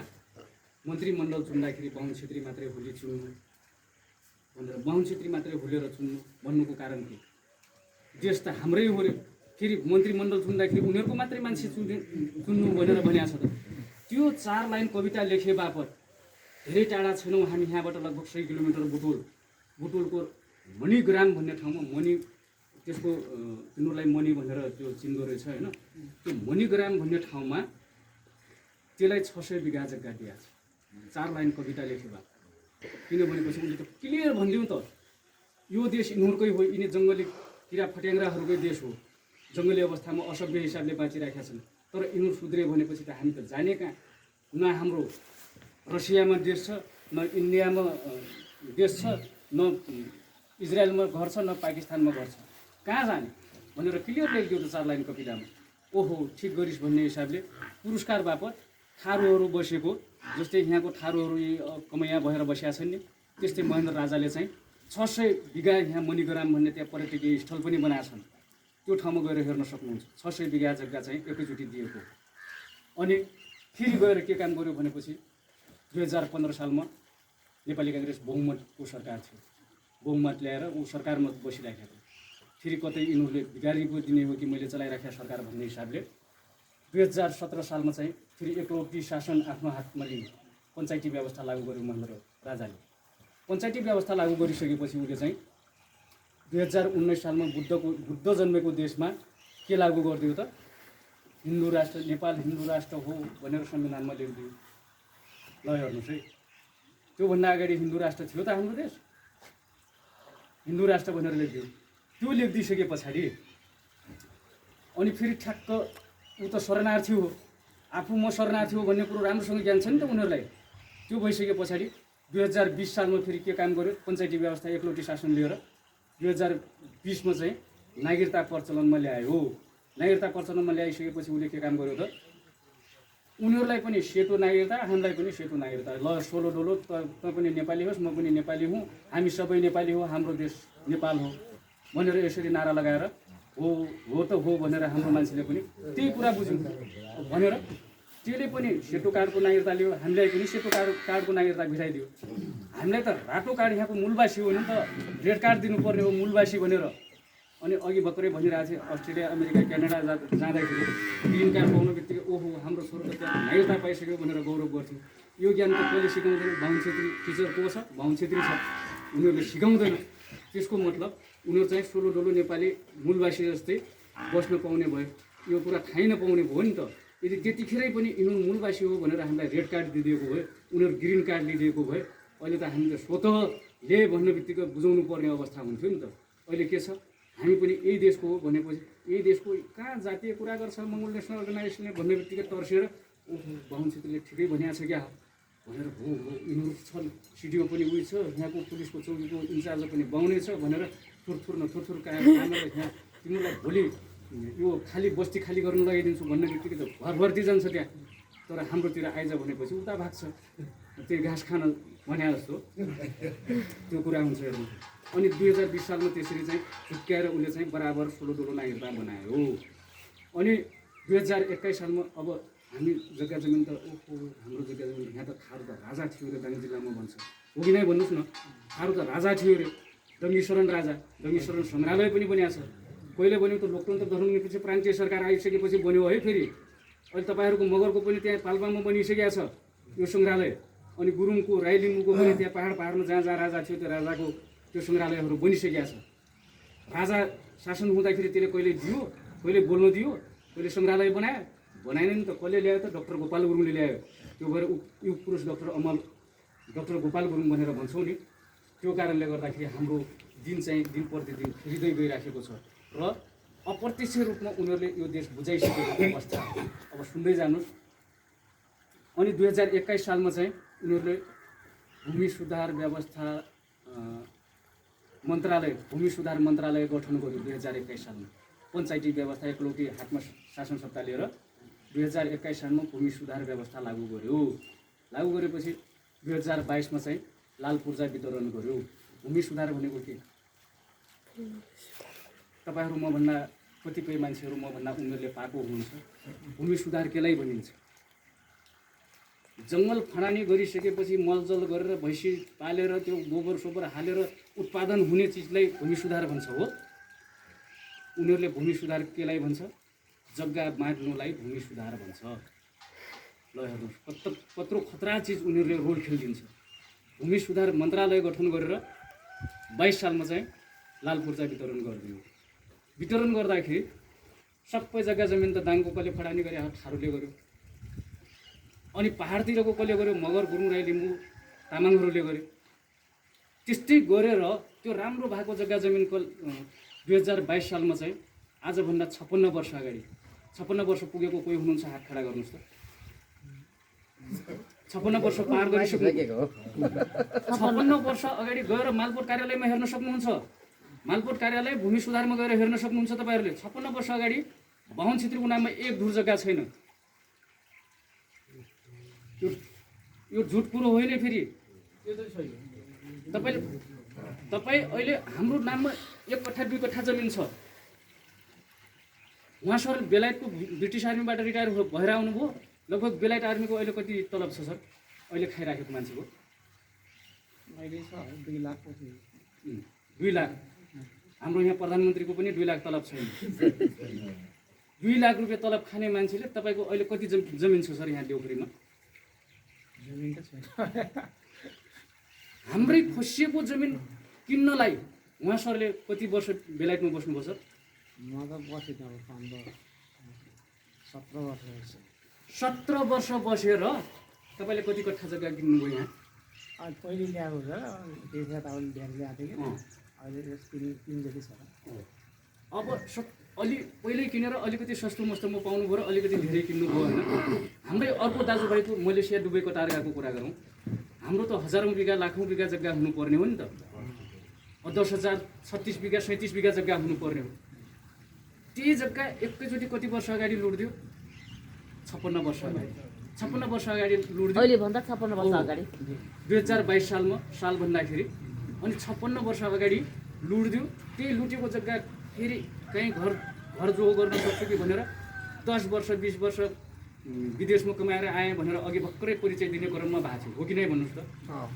त्यहाँबाट आइसकेपछि 1 कट्ठा जग्गा गर्नलाई 10 वर्ष 15 वर्ष अर्का देशमा बेचिनु परेको छ भनेपछि जग्गा जमिन कति इम्पोर्टेन्ट हुन्छ। त्यसले उसले 2022 सालमा खप्लकै खाइदियो। कसरी खाइदियो भन्नुहुन्छ भनेपछि 2022 सालमा भूमि सुधार 21 सालमा गर्यो अनि 2022 सालमा लाल पूर्जा वितरण गर्यो। 60 नेपालको भगको 60% जमिन अल टोटलको 60% जमिन बाहुनहरूको नाममा गयो। हेर्नुहोस् है।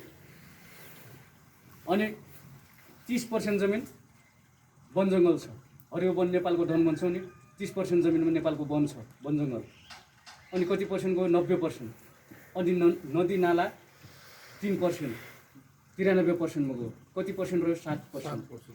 7% हामी 80%। थारू पनि गरिबै छ, मगर पनि गरिबै छ। आज ल्या भन्छ, भोलि ल्या भन्छ। कहीँबाट पानी पनि धनी हुँदैन, उता विदेश गएर कमाए पनि धनी हुँदैन। किन धनी हुँदैन? 60% जमिन उनीहरूको छ। हो 60% छ। 60%मा हामी चाहिँ कसैको नाममा त 50औं बिघा पनि छ। थारूकै नाममा यही पनि 50 बिघा जग्गाहरू छ। त्यो पनि धनी छु भनेर नाक नफुल्याएको हुन्छ। अब सुन्नुहोस् है, किन नाक नफुल्याएको हुन्छ भनेपछि प्रदेश राजधानी दाङमा झरिसकेको छ। त्यो तपाईँले कसैबाट किनेको जग्गामा तपाईँले ख्याल गर्नु भएको छ कि छैन? नेपाली कागजमा हेर्नु होला। तपाईँले कसैबाट किन्नुभयो भने पनि त्यो नेपाली कागजमा के हुन्छ? यो जग्गा जमिन तपाईँको भए तापनि नेपाल सरकारले चाहेको खण्डमा नेपाल सरकारले युज गर्न सक्ने छ, प्रयोग गर्न सक्ने छ भनेर लेखेको हो। ल हेर्नुहोस्, 50 बिघा जग्गा जमिन भए पनि हाम्रो मान्छेले नाक नफुलाए पनि हुन्छ भनेर मैले त्यतिकै भनेको हो त? होइन रहेछ। त्यही भएर ऊ त्यहाँ तपाईँको मेन रोडमा घर बनाए पनि 60 मिटरको रोड बनाउनु पर्छ भन्ने बित्तिकै जेसिबी ल्याएर ढङ्गाढङ ठोकिदिन्छ नि। 6 महिना अगाडि उर्दी जारी गर्छ, 50 मिटर दाहिने बायाँ खाली राख्नु होला, नेपालको हाइवे बन्दैछ भनेर। यही भन्छ कि भन्दैन? त्यस पछाडि अर्को उर्दी जारी गर्छ र कोही पुलिस आर्मी ल्याएर ढङ्गाढङ जस्तो सुकै गरोस्, चाहे तपाईँ करोडकै हाल्नुहोस्, केही मतलब हुनेवाला छैन। त्यो भइसकेपछि अलिकति राजनीति चाहिँ हामी किन गर्ने हो त्यो कुरा पनि अलिक पछाडि आउने नै छ। अब 2022 सालमा उसले जग्गा जमिन लिदियो भनेपछि अब नेपाली झन्डा टाइममा जलाएको, नेपाली झन्डाको विरोध भएको देख्नु भएको। पञ्चायती व्यवस्था एकलौटी आफ्नो हातमा शासन सत्ता लिएर महेन्द्र राजाले फेरि 2023 सालमा चाहिँ 2 चुच्चे झन्डा नेपालको छ नि। 240 वटा देश छ अहिले संसारमा, विश्वमा 240 वटा देशमा हेर्नुहोस्, 4 कुने झन्डा बाहेक 3 कुने झन्डा कहीँ देख्नुहुन्छ भनेपछि प्रमाण लिएर आउनु छ। कहीँ नेपालमा मात्रै छ। हो राम्रो भन्दै हुनुहुन्छ अब फेरि तपाईँले। अब त्यो झन्डाको अर्थ बुझ्नुहोस् है। अर्थ होला त्यसमा, तर चाहिँ ल है सर, पछि तपाईँलाई बोल्न दिइन्छ भनेको छु नि, पहिला बुझ्नुहोस् अनि फेरि यसको उत्तर यसैमा पाउनुभयो भने पनि ठिकै छ, सन्तुष्ट हुनुहोला। तपाईँलाई चित्त बुझेन भने फेरि प्रश्न गर्न पाउनुहुन्छ, तपाईँले बोल्न पाउनुहुन्छ है। अब दुईचुच्चे झन्डा इन्डियाको नागपुरको पृथ्वीनाथ चौहान भन्ने हिन्दू राजा इन्डियाको है, हिन्दू धर्म मान्नेवाला त्यो राजाले चाहिँ आफ्नो मन्दिरमा राखेको, हिन्दू मन्दिरमा राखेको झन्डा हो यो, त्यो दुईचुच्चे झन्डा। अनि त्यो भइसके पछाडि नेपालको महेन्द्र राजा चाहिँ पृथ्वी पशुपतिनाथमा ल्याएर पहिला टाँगिसके पछाडि 2023 सालमा चाहिँ पञ्चायती व्यवस्था लागू गरेर त्यसैलाई चाहिँ चन्द्र र सूर्य अङ्कित गरेर चाहिँ नेपालको राष्ट्रिय झन्डा भनेर 2023 सालमा आजभन्दा 55 वर्ष अगाडि नेपालको राष्ट्रिय झन्डा यही हो भनेर घोषणा गर्यो। अब त्यो झन्डा रहन्जेलसम्म हाम्रो प्रतिनिधित्व कसरी गर्दैन अब हेर्नुहोस् है। दुईवटा चुच्चो छ नि, खुब सुहाउने झन्डा, नेपालको जस्तो सुहाउने झन्डा कसैको छैन भन्नुको तपाईँ पनि नबुझेर यो स्वाभाविक कुरो हो है। माथिको चुच्चो भनेको बाहुनको लामो नाक हुन्छ हो, सबभन्दा लामो नाक बाहुन चुच्चे भनेर भन्छौँ नि, त्यो बाहुनको मात्रै नाक्चो हो माथिको, अनि तलको चाहिँ अलिक छोटो हुन्छ नि, त्यो चुच्चो चाहिँ छेत्रीको मात्रै नाक्चो हो। यो देश बाहुन र छेत्रीको मात्रै देश हो। अनि हिन्दू अब बुद्ध जन्मेको देशमा हिन्दू राष्ट्र उसले घोषणा गर्यो। अब हिन्दू भनेको को पर्छ सुन्नुहोस् है। रामायण महाभारत गीता ती चारवटा वेदमा हेर्नु होला, तपाईँको घरमा पनि होला। त्यो किताबमा के लेखेको छ भनेपछि हिन्दू हुनको लागि कि त बाहुनको कोखबाट जन्म लिएको हुनुपर्छ कि त जनै लगाएको हुनुपर्छ। तपाईँसँग जनै छ, बाहुनीको कोखबाट जन्म लिनुभयो? यदि होइन भनेपछि त्यो किताबमा लेखेको छ, यदि होइन भनेपछि तपाईँ चाहिँ हिन्दूहरूको कमारा मात्रै युज गर्ने हो, दासमा मात्रै युज गर्ने हो भनेर उनीहरूको ग्रन्थमै लेखेको छ भनेपछि हामी हिन्दू हो भनेपछि हिन्दू राष्ट्र घोषणा गर्यो नि। अहिले अघि तपाईँले भन्दै हुनुहुन्थ्यो हाम्रो मान्छेलाई कोटामा यसरी दिइराखेको छ भन्दै हुनुहुन्थ्यो। हिन्दू राष्ट्र घोषणा गर्यो नि, हिन्दू झन्डा लागू गर्यो नि, त्यतिखेर उनीहरू चाहिँ 100% बाहुन र छेत्री मात्रै सिडियो, पुलिसको चिपहरू सबै बनाउने कारण त्यतिखेर त्यो खेल्दै गएको हो। अब सुरक्षाकर्मीमा हेर्नुहोस् सबै चिपहरू को जान्छ, बाहुन छेत्री मात्रै जान्छ। अनि यतातिर सिडियो हेर्नुहोस्, थारू र मगरको बाहुल्यता भएको छ भन्छौँ, यो यहाँ थारू र मगर मात्रै मिल्यो भने पनि यहाँ कसैको बाउको केही चल्नेवाला छैन दाङ जिल्लामा, तर सिडियो को आउँछ, बाहुनै बाहुन मात्रै आउँछ। अनि हिन्दू राष्ट्र घोषणा गर्नुको कारणै त्यही हो त। हिन्दूको मात्रै देश भइसकेपछि त बाहुन र छेत्री मात्रै कि जनै लगाएको कि भनेपछि बाहुनको कोखबाट हिन्दू हुनुपर्छ भनेको छ। अनि उसले आफ्नो मान्छे भर्ना नगरेर हाम्रो बुद्धको मान्छेलाई भर्ना गरिदिला, अनि बुद्धको सन्तानलाई भर्ना गरिदिला उसले, कहाँनिर खराब गरिआएर चाहिँ महेन्द्र राजाले हेर्नुहोस् है। अनि त्यही भएर फेरि 2024 सालमा चाहिँ विक्रम सम्वत, अब जस्तै विक्रम सम्वत भन्छौँ नि, विक्रम सम्वत अहिले कति चलिरहेको छ 2078 भनेपछि 2078 साल भयो बाहुनहरू यहाँ आएको राज्य गरेको भन्ने बुझ्यो। कत्रो झुटको खेती गरेको छ। यो इन्डियाको विक्रम आदित्य भन्ने राजाले आफू राज्य गरेको स्टार्टिङ उसले गरे हो, इन्डियामा सुरु भएको यो विक्रम सम्वत। विक्रम आदित्य नाम भएर विक्रम सम्वत उसले सुरु गराएको हो। त्यसैले ल्याएर फेरि टप्लक्क के गरिदियो 2024 विक्रम सम्वत भनेर त्यसरी सुरुवाती गराइदियो। ल हेर्नुहोस् है, अब राजाहरूले राज्य गरे त कति भयो 2078 साल भइसक्यो। उनीहरू यहाँ नेपाल छिरेको कति वर्ष भने मैले 1495मा उ गरे हो, 526 वर्ष भयो भने। अनि उनीहरू आएको कति देखिन गयो 2078। यत्रो गलत कुराहरू उनीहरूले पेश गर्छ। अनि यो गरिसकेपछि डाक्टर गोपाल गुरुङलाई चाहिँ सह्य भएन। सह्य नभइसकेपछि महेन्द्र राजालाई तैँले राम्रो गरेनस्, त बाहुन छेत्रीको मात्रै राजा होस्, हाम्रो राजा होइनस्, तँलाई हामी मान्दैनौँ भन्ने हिसाबले ठाडो हिसाबले बहस गर्नुभयो। झापाको गौरीगञ्जमा 45 मिनटसम्म बहस गर्नुभएको। गरिसकेपछि हेर, यदि मान्छस् भनेपछि धर्मनिरपेक्ष राष्ट्र हुनुपर्छ, बुद्ध धर्म पनि बनाउनु हुँदैन, तेरो हिन्दू धर्म पनि बनाउनु हुँदैन, धर्मनिरपेक्ष हुनुपर्छ, अनि लोकतन्त्र हुनुपर्छ, प्रान्तीय सरकार हुनुपर्छ। लोकतन्त्र हुने बित्तिकै त राजा बस्न पाउँदैनस्, राष्ट्रपति हुन पाउँछस्, तेरो अन्तिम पछाडि तेरो राष्ट्रपति बन्न पाउँदैन। लोकतान्त्रिक प्रक्रियाबाट जानुपर्छ। तैँले गलत गरिस्, बुद्धलाई अवहेलना गरिस् भन्ने हिसाबले लाइट अफ एसिया भनेर कसलाई चिन्छौँ? बुद्धलाई चिन्छौँ हो। लाइट अफ एसिया भनेर एसिया कन्ट्रीलाई चिनाउने बुद्ध हो भनेपछि उसको 33 करोड देवी देवता भन्छ। कसैले चिन्छ? इन्डिया र नेपाल बाहेक कहीँ गएर पनि देवी देवताको नाम लिनु कसैले चिन्दैन। त्यो भनेको झुटको खेती गरे।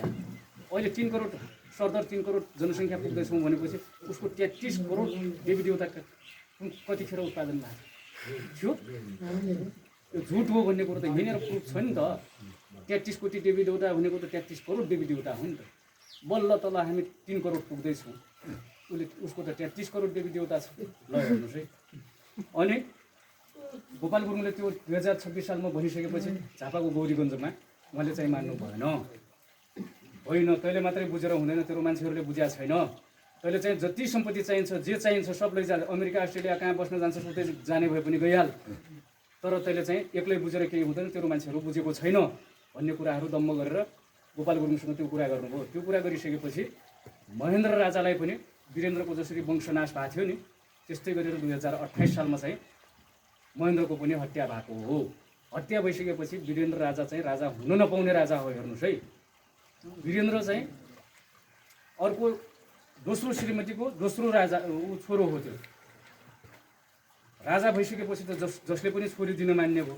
जस्तो राम्रो केटी देख्ने बित्तिकै जा लिएर आइज, समातेर लिएर आइज भने पनि चल्ने भयो। संविधानभन्दा ऊ माथि थियो भनिसकेपछि यो एकजना राम्री गुरुङनी देखिसकेपछि यसलाई चाहिँ लिएर आइज भनेर गुरुङनीलाई लगेर श्रीमती बनाएर जेठो छोरो चाहिँ रविन्द्र शाह भन्ने जन्मिनु भएको थियो। रविन्द्र शाह जन्मिसके पछाडि रविन्द्र शाह चाहिँ गुरुङनीको छोरो हो। भोलि त यसको मामुली क्लबतिर जान्छ नि त, यो देश उनीहरूकै हो। सानो मिस्टेकले गर्दाखेरि हामी सिद्धिन्छौँ भन्ने हिसाबले रविन्द्र शाहलाई चाहिँ एउटा दरबार घर अब राजाको घर भनेपछि त दरबारै भने भएको होइन। यो दरबारमा बसिराखेस्, योभन्दा बाहिर ननिस्कियोस्, सबैलाई तँलाई के चिज चाहिन्छ सबै कुरा बाहिरबाट हामी मगाइदिन्छौँ भन्ने हिसाबले एउटा घरमा सीमित गराएर उहाँको जीवन चाहिँ त्यसरी गएको छ रविन्द्र शाहको। अनि महेन्द्र मरिसकेपछि रविन्द्र शाह हुनुपर्ने हो। यो वीरेन्द्र चाहिँ कसको सन्तान भयो त? राणा खलकको क्षेत्रीको सन्तान हो। त्यो भएर दोस्रो उसको भाइलाई चाहिँ त्यसरी राजा बनाएको हो। राजा बनाइसकेपछि फेरि गोपाल गुरुङलाई चाहिँ ओहो हाम्रो बाउ त फेरि गोपाल गुरुङले गर्दाखेरि मर्या हो, अन्तर्राष्ट्रिय जगतले मारिदिया हो भन्ने हिसाबले फेरि वीरेन्द्रले चाहिँ के गर्नुभयो भनेपछि डाक्टर गोपाल गुरुङलाई चाहिँ बोलाउन लगाउनु भयो। एकचोटि सरसल्लाह गरौँ हामी चाहिँ, फेरि पनि हामी चाहिँ यो देशमा सरसल्लाह गरेनौँ भनेपछि मेरो पनि हालत बाउकै जस्तै हुने हो भन्ने हिसाबले वीरेन्द्र राजा चाहिँ उहाँलाई चाहिँ बोलाइसकेपछि दरबारमा ल्याएर अब के लग्ने हो, सिन्चादी लग्ने हो कि सम्पत्ति लग्ने हो कि अब कहीँ सिडियो लग्ने हो कि भन्ने हिसाबले दुनियाँ अप्सन दिनु। त्यो दिइसकेपछि मेरै देश हो, म यहाँको मूलवासी हो, त शरणार्थी हो, तैँले मलाई मूलवासीलाई शरणार्थी दिने कुनै पनि सम्पत्ति छैन भन्ने कुरा गरिदिइसकेपछि वीरेन्द्रको र उहाँको चाहिँ त्यसरी डिस्कनेक्ट भयो। यदि मान्छस् भनेपछि उहाँले डाक्टर गोपाल गुरुङले फेरि लोकतन्त्र धर्मनिरपेक्ष प्रान्तीय सरकार मान्छस् भनेपछि आजीवन राष्ट्रपति बस भनेर वीरेन्द्रलाई चाहिँ त्यो पनि अफर दिनुभयो। त्यो नमानिसकेपछि डाक्टर गोपाल गुरुङले चाहिँ 2036 सालमा काठमाडौँको पुल्चोक भन्ने ठाउँमा उहाँ चाहिँ अन्तर्राष्ट्रिय पनि पत्रकार हुनुहुन्थ्यो होइन। पुल्चोकमा चाहिँ मूलवासी र मङ्गोल भन्ने शब्द चाहिँ संसारभरि फैलाइदिनु भयो अन्तर्राष्ट्रिय पत्रकार जम्मा गरेर। हामी चाहिँ यो देशको मङ्गोल हो रेसले, अनि मङ्गोल हुन बित्तिकै यो देशको हामी चाहिँ उत्पत्तिकर्ता भएको हुनाले हामी यो देशको मूलवासी हो। जुनसुकै देशमा पनि मूलवासीले शासन सत्ता गर्न पाउनुपर्छ, राज्य सत्ता आफ्नो हिसाबले चलाउने हो। यदि हामीले लाइरहेको खण्डमा मात्रै उनीहरूले चलाउने हो भन्ने यी कुराहरू पुरै फ्ल्यास आउट गरिदिइसकेपछि पत्रकार सम्मेलन गरिसके पछाडि अनि फेरि उहाँले चाहिँ अन्तर्राष्ट्रियमा त त्यो छरिसकेपछि 2042 सालमा चाहिँ डाक्टर गोपाल गुरुङले नेपाली राजनीतिमा अदेखा सच्चाइ भन्ने किताब लेख्नुभयो। त्यो किताब लेखिसकेपछि नेपाली राजनीतिमा अदेखा सच्चाइको अर्थ हुन्छ कि नेपालमा जुन सच्चा राजनीति हो त्यो भएको छैन, झुटको खेती मात्रै गरिराखेको छ भन्ने कुरा किताबमा छर्लङ्ग लेखिदिनु भयो।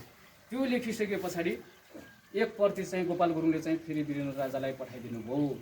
पठाइदिइसकेपछि त्यो किताब पढ्नुभयो।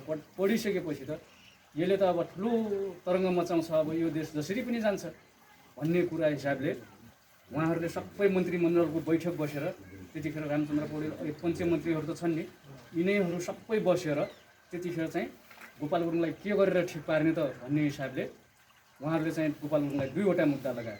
एउटा राजद्रोही भनेको राज्य सत्ता कब्जा गर्न खोज्दैछ, यो राजा बन्दैछ गोपाल गुरुङ, र अर्को चाहिँ साम्प्रदायिक भनेको जस्तै जात जाति भन्छौँ नि हामीले, जात जाति कहिले पनि बुझेर नभन्नु होला। जात जाति भनेको पशु पंक्षीमा मात्रै हुन्छ। अनि जातिको यिनीहरू चाहिँ अब लडाइँ झगडा गराउन खोज्दैछ गोपाल गुरुङले भनेर यो दुईवटा मुद्दा लगाएर चाहिँ गोपाल गुरुङलाई 2044 सालमा त्यतिखेर यो रामचन्द्र पौडेल गृहमन्त्री थियो, नेपाली काङ्ग्रेसको 17 पटक प्रधानमन्त्रीमा लडेर हार्नेवाला थियो नि, यो चाहिँ गृहमन्त्री थियो। गृहमन्त्री हुँदाखेरि उसले चाहिँ के भनेको छ भनेपछि यो गोपाल गुरुङलाई यी जेलमै सडाएर मारिदिनुपर्छ भन्ने कुरा गर्नुभएको थियो। अनि केपी ओलीले त्यतिखेर के भन्नुभएको थियो, एमाले भन्दै हुनुहुन्थ्यो नि अघि, त्यो केपी ओलीले चाहिँ गोपाल गुरुङलाई नेपालमा लोकतन्त्र धर्मनिरपेक्ष प्रान्तीय सरकार ल्याउन खोज्नु गोपाल गुरुङले चाहिँ आजै बैलगाडामा चढेर अमेरिका जानु जस्तै हो, बैलगाडामा चढेर अमेरिका पुगिन्छ र पुगिँदैन त्यस्तो व्यङ्ग्य हानेको थियो केपी ओलीले त्यतिखेर। तर लोकतन्त्रको प्रधानमन्त्री को पाएको थियो अस्ति भर्खरै केपी ओली पाएको थियो नि, उसले लोकतन्त्र अनि राम्रोसँग चलाउला। उसले फेरि पनि महेन्द्रले जस्तो 2-3 पटक संसदीय भङ्ग गरेर एकलौटी शासन लिन खोजेको थियो कि थिएन। तर लोकतन्त्र धर्मनिरपेक्ष प्रान्तीय सरकार आइसकेपछि अब उसको कुनै दिन चल्नेवाला छैन भन्ने कुरा बुझ्नुपर्छ। अनि त्यस्तै गरिसकेपछि त्यही बेलामा फेरि अब अन्तर्राष्ट्रिय जगतले त गोपाल गुरुङलाई सबैले चिनिसकेका थियो। क्यानाडा, डेनमार्क, अमेरिका, अस्ट्रेलिया यी सबैले व्यापक रूपमा गोपाल गुरुङ चाहिँ दार्शनिक हो। त्यहाँ नेपालमा जुन व्यक्ति जन्मिनु पर्ने हो, दोस्रो बुद्ध जन्मिसकेका छ नेपालमा, त्यहाँको मान्छेहरूलाई चाहिँ जुन उत्पीडनमा परेको छ, त्यहाँको मूलवासीहरूलाई थिचोमिचो गरेको छ, उनीहरूलाई उठाउन सक्ने भनेको डाक्टर गोपाल गुरुङ मात्रै हो भन्ने कुरा उहाँहरूले चाहिँ राम्रोसँग बुझिसक्नु भएको थियो। त्यतिखेर 2044 सालमा गोपाल गुरुङलाई जेल हाल्दाखेरि डेनमार्कको तपाईँको शैक्षिक संस्थाहरू पुरै हडताल गरेर त्यहाँ बन्द गरिदिएको, गोपाल गुरुङलाई चाहिँ छोड्नुपर्छ भन्ने हिसाबले अदेखा सच्चाइ भन्ने किताबमा छ। डेनमार्कको 14 वर्षदेखि 60 वर्षसम्मको विद्यार्थीहरूले चाहिँ यो पुरुष डाक्टर गोपाल गुरुङलाई चाहिँ छोड्नुपर्छ, हेर राजा त्यसलाई बन्द गरेर बन्द कोठामा राखेर ठिक गरेनस्, उसले नेपालको उज्जवल भविष्य चाहन्छ, उसले मात्रै नेपाल बनाउन सक्ने हो भन्ने हिसाबले त्यसरी चिठी लेख्नु भएको छ। अनि ती बेलामा फेरि नेल्सन मण्डेला फेरि वर्णभेदी रङ्गभेदी वर्णभेदी त एउटै हो, अब काला र गोरा त्यहाँ भन्थ्यो नि, त्यस्तै रङ्गभेदी भन्यो त्यहाँनिर भनेपछि यो वर्णभेदी शासनको अन्त्य हुनुपर्छ भनेर उहाँ चाहिँ नेल्सन मण्डेला अफ्रिकाको राष्ट्रपति भन्छौँ नि, नेल्सन मण्डेला चाहिँ 27 वर्ष जेल जीवन बिताएर बाहिर निस्केर उहाँ चाहिँ संयुक्त राष्ट्रसङ्घमा उहाँको पनि हक स्थापित गरेर यसरी चाहिँ गर्नु, एक वर्णले चाहिँ अर्को वर्णलाई थिचोमिचो गर्न पाइँदैन भन्ने हिसाबले हस्ताक्षर गरिसक्नु भएको थियो। गरिसके पछाडि उहाँ चाहिँ राष्ट्रपति बन्नुभएको थियो। राष्ट्रपति बनेको बेलामा डाक्टर गोपाल गुरुङ पनि सँगसँगै त्यही लडाइँ लडिराखेको यहाँ पनि नेपालमा। नेल्सन मण्डेलाले चाहिँ हेर गोपाल गुरुङलाई चाहिँ त्यसले चाहिँ बन्द कोठामा राखेर ठिक गरेनस्, त्यो भएर अब त्यसलाई राख्ने हो भनेपछि तेरो परिणाम पनि राम्रो आउनेवाला छैन। यदि तेरो सक्षमता छ, राम्रो गर्न चाहन्छस् भनेपछि गोपाल गुरुङलाई तुरुन्त छोड भन्ने हिसाबले नेल्सन मण्डेलाले पनि पत्र लेखिसकेपछि डाक्टर गोपाल गुरुङलाई छोड्न बाध्य भयो। छोड्न बाध्य भइसकेपछि नेपालमा चाहिँ के आयो, बहुदल, पञ्चायती व्यवस्थाबाट बहुदल आयो। कसको लागि आयो? डाक्टर गोपाल गुरुङको लागि। बहुदल त भन्यो, त्यतिखेर सबै नेपाली काङ्ग्रेस एमाले दुनियाँका पार्टी दर्ता भयो, तर मङ्गोल नेसनल अर्गनाइजेसन त्यो ठाउँमा अट्न सकेन। मङ्गोल नेसनल अर्गनाइजेसनको मुख्य सिद्धान्त के थियो? लोकतन्त्र धर्मनिरपेक्ष प्रान्तीय सरकार थियो। लोकतन्त्र भनेपछि राजा र लोकतन्त्र भनेको उल्टो पाल्टो पार्टा हो। रात र दिन भने जस्तो कि त राजा रहन्छ कि त लोकतन्त्र रहन्छ, राष्ट्रपति रहन्छ, त्यस्तो पार्टो हो। त्यो भइसकेपछि राजाले अब लोकतन्त्र धर्मनिरपेक्ष प्रान्तीय सरकार स्वीकार गर्ने बित्तिकै उसको राज सत्ता 240 वर्ष भङ्ग हुँदै थियो। त्यो भएर उसले चाहिँ कहिले पनि दिएन। नेपालको अदालतमा 17 वर्षसम्म मङ्गोल नेसनल अर्गनाइजेसन दर्ता पाउनुपर्छ, चुनाव लड्न पाउनुपर्छ भनेर 17 वर्षसम्म यहाँ चाहिँ नेपालमा मुद्दा लड्नुभयो। तर के कारणले हार्नुभयो त? अदालतमा पुरै न्यायाधीश बाहुँ, अनि निर्वाचन आयोगको प्रमुख बाहुँ, अब राजा पनि बाहुनै सबै उनीहरूकै। अब यो दिने बित्तिकै उनीहरू छोड्नु पर्यो नि त। त्यो छोड्नु पर्ने हिसाबले आफ्नो राज्य सत्ता चाहिँ उनीहरू गुमाउन चाहँदैनथे। त्यो भएर दिएन। नदिइसके पछाडि फेरि डाक्टर गोपाल गुरुङले चाहिँ अब हेर भनेर फेरि पनि अन्तिम पटक फेरि 2051 साल मङ्सिर महिनामा चाहिँ उहाँले चाहिँ वीरेन्द्रलाई चिठी लेख्नुभयो। मैले सबैतिर लडेँ, मुद्दा पनि लडेँ, सबै कुराहरू लडेँ। अब नेपालको लास्ट फाइनल भनेको चाहिँ होस्, राजा भनेको संविधानभन्दा पनि माथि हुनुहुन्छ। यदि चाहनुहुन्छ भनेपछि अब मङ्गोल नेसनल अर्गनाइजेसनलाई दर्ता दिनुहोस् भन्ने हिसाबले चिठी। अब यो दिनु भएन भनेपछि म अन्तर्राष्ट्रियकरण, अब अन्तर्राष्ट्रिय अदालतमा म मुद्दा लड्दैछु भन्ने सन्देश दिइसके पछाडि 2051 सालको मङ्सिर महिनामा त्यो चिठी पठाइसकेपछि त्यो चिठीको जवाबमा चाहिँ डाक्टर गोपाल गुरुङको त्यो चिठीको जवाबमा चाहिँ वीरेन्द्र राजाले चाहिँ माओवादीको प्रचण्ड, बाबुराम भट्टराई, दाङको मोहन वैद्य, किरण भनेर भन्छौँ नि, यी तीनजनालाई चाहिँ किताब चाहिँ के दिएर पठायो, नाम चाहिँ माओवाद। यो तीनजना बाहुनहरूलाई चाहिँ राजनीति गर्न कहाँ पठायो, दरबारबाट खटायो वीरेन्द्र राजाले। गोपाल गुरुङको चिठीको जवाब पठायो, त्यसले पठाइसकेपछि त्यो किताब चाहिँ के दियो मङ्गोल नेसनल अर्गनाइजेसनको डाक्टर गोपाल गुरुङले लेखेको नेपाली राजनीतिमा अदेखा सच्चाइ भन्ने किताब लेखेको त्यो किताब पढ, अध्ययन गर, क्लियर हो, बल्ल त्यहाँ राजनीतिमा जाऊ भन्ने हिसाबले उनीहरू चाहिँ आफ्नो कार्यकर्तालाई के भने माओवादको नाम दिए। अनि मार्क्सवाद र लेनिनवादका हल्का फुल्का किताबहरू भिडाए। यदि राजनीति गर्ने हो भनेपछि म दाङको मान्छे तपाईँहरूलाई दाङमै बिउजाउँदैछु, म दाङबाटै राजनीति गर्ने हो भनेपछि प्रचण्डको घर कहाँ थियो, चितवन। बाबुराम भट्टराईको घर कहाँ थियो, गोर्खा। अनि मोहन वैद्यको घर कहाँ हो, डाङ्गो तुलसीको। अनि दाङमै राजनीति गर्नुपर्ने हो त, किन रोल्पा पठायो? या कि रोल्पामा बाहुनको जनसङ्ख्या हेर्ने हो भनेपछि 1% पनि छ कि छैन? ल हेर्नुहोस् है, यत्रो खतरा खेल भएको थियो भनेपछि त्यहाँ राजनीति गरे। अब एउटा सुन्नुहोस्, त्यतिखेर प्रचण्ड र एकजना के भूषण दाहाल कि के भन्ने दुईजना गएको थियो। प्रचण्ड र भूषण दाहाल त्यहाँ दाहाल हो ठ्याक्कै नाम किटान भएन मलाई। दुईजना त्यहाँ गएको छ। त्यहाँ गए बेलामा राजनीति गर्ने, माओवादको राजनीति गर्न गयो। माओवादीको राजनीति गर्ने क्रममा वल्नु गाउँ र पल्नु गाउँ लोछारको बेलामा जाँडसाँड खाएर मगरहरूको घमसान युद्ध भयो, चिरपट हानाहान, खुर्पा हानाहान भयो भइराखेको खण्डमा त्यतिखेर चाहिँ त्यो ओहो हामी अर्कोलाई त यो नेपाली राजनीतिमा अध्यक्ष सच्चाइ उसले त थाहा पाएको छैन, अर्को बाहुनले नपाएपछि ओहो यहाँ त हामी त राजनीति गर्न आएको छौँ, उनीहरू मऱ्यो भने त पोसँग राजनीति गर्ने भन्ने हिसाबले ऊ चाहिँ दुईवटा गाउँको बिचमा गएको छ। यताबाट पनि हानेका छन्, उताबाट पनि हानेका छन्। एउटा बाहुनले ठेक्न सक्छ मगरको कुटाइ, अनि भागेर हेर्दाखेरि प्रचण्ड त डाँडामा बसेर हा हा हा हा हा हा गरेर बसिरहेछ। ल हेर्नुहोस् है, खुसी भइरहेछ। अनि त्यो तपाईँ किन यसरी हाँसिराख्नु भएको छ? म त्यत्रो कुटाइ खा देख्नु भएन, उनीहरूलाई त छुट्याउनु पऱ्यो, हामी त राजनीति पो गर्ने हो, उनीहरूलाई झगडा गर्न दिने हो भनेर भन्दाखेरि प्रचण्डको त्यतिखेरको एउटा क्लिप बाहिरिएको छ। त्यतिखेर त्यो भिडियो क्लिप त्यो गरेर त्यतिखेर प्रचण्डले के भनेको छ, यिनीहरू भाइ भाइमा लड्यो भने पो हाम्रो राज्य हुन्छ त, खुसी मनाउनु पर्छ हामीले, यही हो राजनीति गर्न आएको भनेर क्लियरली त्यो कुराहरू बाहिरिएको छ। युट्युबमा हेर्न सक्नुहुन्छ सर्च गरेर। अनि त्यो भएर त्यस्तै गर्दै जाँदाखेरि 2058 सालमा चाहिँ वीरेन्द्रको पनि त्यो हिसाबले हत्या भयो। फेरि त्यो हुनुभन्दा अगाडि डाक्टर गोपाल गुरुङले के भन्नुभएको थियो, उहाँले चाहिँ हेर वीरेन्द्र, अब तेरो चाहिँ खैरेत छैन नेपालमा, समयमा सजग हो, बाहुनैबाट तेरो हत्या हुँदैछ नेपालमा, त्यो भएर त सजग भएनस् भनेपछि तेरो पनि खैरेत छैन भन्ने हिसाबले उहाँले भन्दाखेरि उहाँलाई मतलब भएन। नभइसकेपछि त्यतिखेर पनि त्यो गोरख दल गण राजदरबारको सुरक्षामा जहिले पनि गोरख दल गण बस्थ्यो। ल हेर्नुहोस्, अब मगर कतिको विश्वासिलो हुन्छ, मङ्गोल कतिको विश्वासिलो हुन्छ, कतिको बहादुरी हुन्छ भन्ने कुरो। नेपालको जबसम्म गोरख दल भन्ने राजदरबारमा बसिरहेको थियो, त्यो चाहिँ त्यतिखेरसम्म राजदरबारलाई कसैले हल्लाउन सकेन। त्यसलाई चिरफार गर्नको लागि फेरि त्यो गोरख दल अब जहाँ पनि नेपालभरि घुम्न पाउने भन्ने हिसाबले राजदरबारबाट बाहिर पठाए बाहुनले। पहिला बाहिर बसेपछि त अब बाहुनकै कमान्डर आयो, सबै कुरो उसले भनेको कुरा अब अर्को आयो, अर्को पस्यो, त्यहाँबाट ड्याङ्गै ठोकेर घर परिवार सिद्धियो। ल हेर्नुहोस् है, अझैसम्म उनीहरूलाई त थाहा छ नि त यसले मार्यो भन्ने कुरा, किन बाहिर ल्याउन सक्दैन? आफैले मारे आहो त।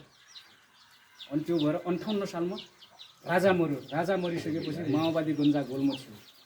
माओवादीमा कोही लाग्नु भएको थियो भनेपछि कल्पना गर्नुहोस्। 58 सालमा एकदम 1 वर्षसम्म मौन बस्यो। त्यसैले सञ्चालन गरेका थियो नि त। अब हामी के गर्ने, कतातिर हान्ने हो भने पनि कसैले जिम्मा लिन्छ कि लिँदैन भन्ने हिसाबले चाहिँ मौन बस्यो। मौन बसिदिसकेपछि 2060 सालमा चाहिँ डाक्टर गोपाल गुरुङले चाहिँ अन्तर्राष्ट्रिय लोकतन्त्र धर्मनिरपेक्ष प्रान्तीय सरकार आउनुपर्छ, मङ्गोल नेसनल अर्गनाइजेसन चाहिँ दर्ता हुनुपर्छ भनेर लडेको। त्यो चाहिँ अमेरिकाको सूचना आइहेगन पनि डाक्टर गोपाल गुरुङ र मङ्गोल नेसनल अर्गनाइजेसनको विषयमा 6 वर्षसम्म 3 वर्ष 6 वर्षसम्म अध्ययन गरेर उहाँ चाहिँ थेसिस तयार पारेर डक्टरेट गरेर एउटा दार्शनिक बनेर यहाँबाट गइसकेपछि संसारको दार्शनिकहरूलाई यो चाहिँ नेपालमा चाहिँ डाक्टर गोपाल गुरुङले त्यो जातीय लडाइँ लडाउने होइन, उसको भन्या चाहिँ सही कुरा हो, सत्य तथ्य कुरा हो, उसले चाहिँ नयाँ नेपाल बनाउन खोज्दैछ, उसको सन्तानहरूलाई थिचोमिचोमा राखेको छ, उहाँको मूलवासीहरूलाई यस्तो कमैया राखिरहेको छ, कमलैरी राखेको छ। त्यो भएर त्यहाँको कहिल्यै पनि जीवन माथि जाँदैन। त्यो भएर डाक्टर गोपाल गुरुङ चाहिँ नेपाललाई माथि उठाउने काम गरिरहेको छ, नेपालको भविष्य राम्रो बनाउन खोज्दैछ भन्ने हिसाबले त्यो थेसिस लेखेर त्यहाँ विश्वको दार्शनिकहरू कहाँ पेश गरिसकेपछि दार्शनिकहरूले चाहिँ यो ठिक हो, नेपाल अब चाहिँ नयाँ नेपालमा जान्छ, यो सत्य तथ्य कुरा हो भन्ने संसारका बुद्धिजीवीहरूले प्रमाणित गरिसके पछाडि त्यो चाहिँ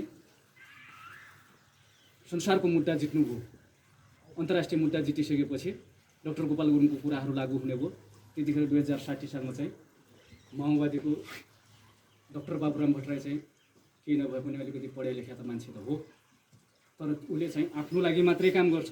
ऊ सँगसँगै पढेको मान्छेहरू पनि विश्वको दार्शनिकमा त छन् नि। त्यसले उसलाई चाहिँ हेर बाबुराम भट्टराई यदि नेपालमा असली राजनीति गर्ने हो भनेपछि लोकतन्त्र धर्मनिरपेक्ष प्रान्तीय सरकारको नारा घण्टा यो तेरो देशमा तैँले चाहेर होइन नचाहेर पनि यो लागू भइसकेको छ। नेपाल के हो र? अब संयुक्त राष्ट्रसङ्घ सबैले तँलाई हानेर पनि पठाउँछ, त्यो दिन हेर्न बाँकी छ। यदि तैँले मान्छस् र गर्छस् भनेपछि तैँले चाहिँ मङ्गोल नेसनल अर्गनाइजेसनको लोकतन्त्र धर्मनिरपेक्ष प्रान्तीय सरकारको नारा व्यापक रूपमा घन्कायो भन्दाखेरि अनि उसले चाहिँ लोकतन्त्र धर्मनिरपेक्ष नेपालमा चाहिँ अब लागू हुन्छ, यो चाहिँ हुनैपर्छ, राजा हट्नुपर्छ भनेर बाबुराम भट्टराई चाहिँ चारैतिर हल्ला फिजाइदिइसकेपछि प्रचण्ड त विश्वास मानेन। यो त धेरै पढेको मान्छे त होइन नि त, हामीलाई त राजाले पठायो, ओहो यसले त राजा हटाउने कुरा गर्दैछ भन्ने हिसाबले उसलाई चाहिँ प्रचण्डले बाबुराम पछिलाई मुर्दाबाद अनि बाबुराम पछिले प्रचण्ड पछिलाई मुर्दाबाद र टेलिफोनमा पनि भयो 60 सालमा। कल्पना गर्नु एकचोटि भइसकेपछि 6 महिनासम्म निलम्बनमा आँखामा पट्टी बाँधेर बाबुराम र बाबुरामको श्रीमतीलाई अनि रोल्पाको जलजला कहाँ राखेको थियो 6 महिनासम्म निलम्बनमा। तैँले यो कुरा गरिस् भनेपछि उडाइदिन्छु, आज उडाइदिन्छु, भोलि उडाइदिन्छु। यस्तो कुरा गर्दा गर्दा गर्दा त पनि मान्ने भए पनि मान, नमान्ने भए पनि नमान। डाक्टरको गोपाल गुरुङ बाबुराम भट्टराई त कुरा फेरेन।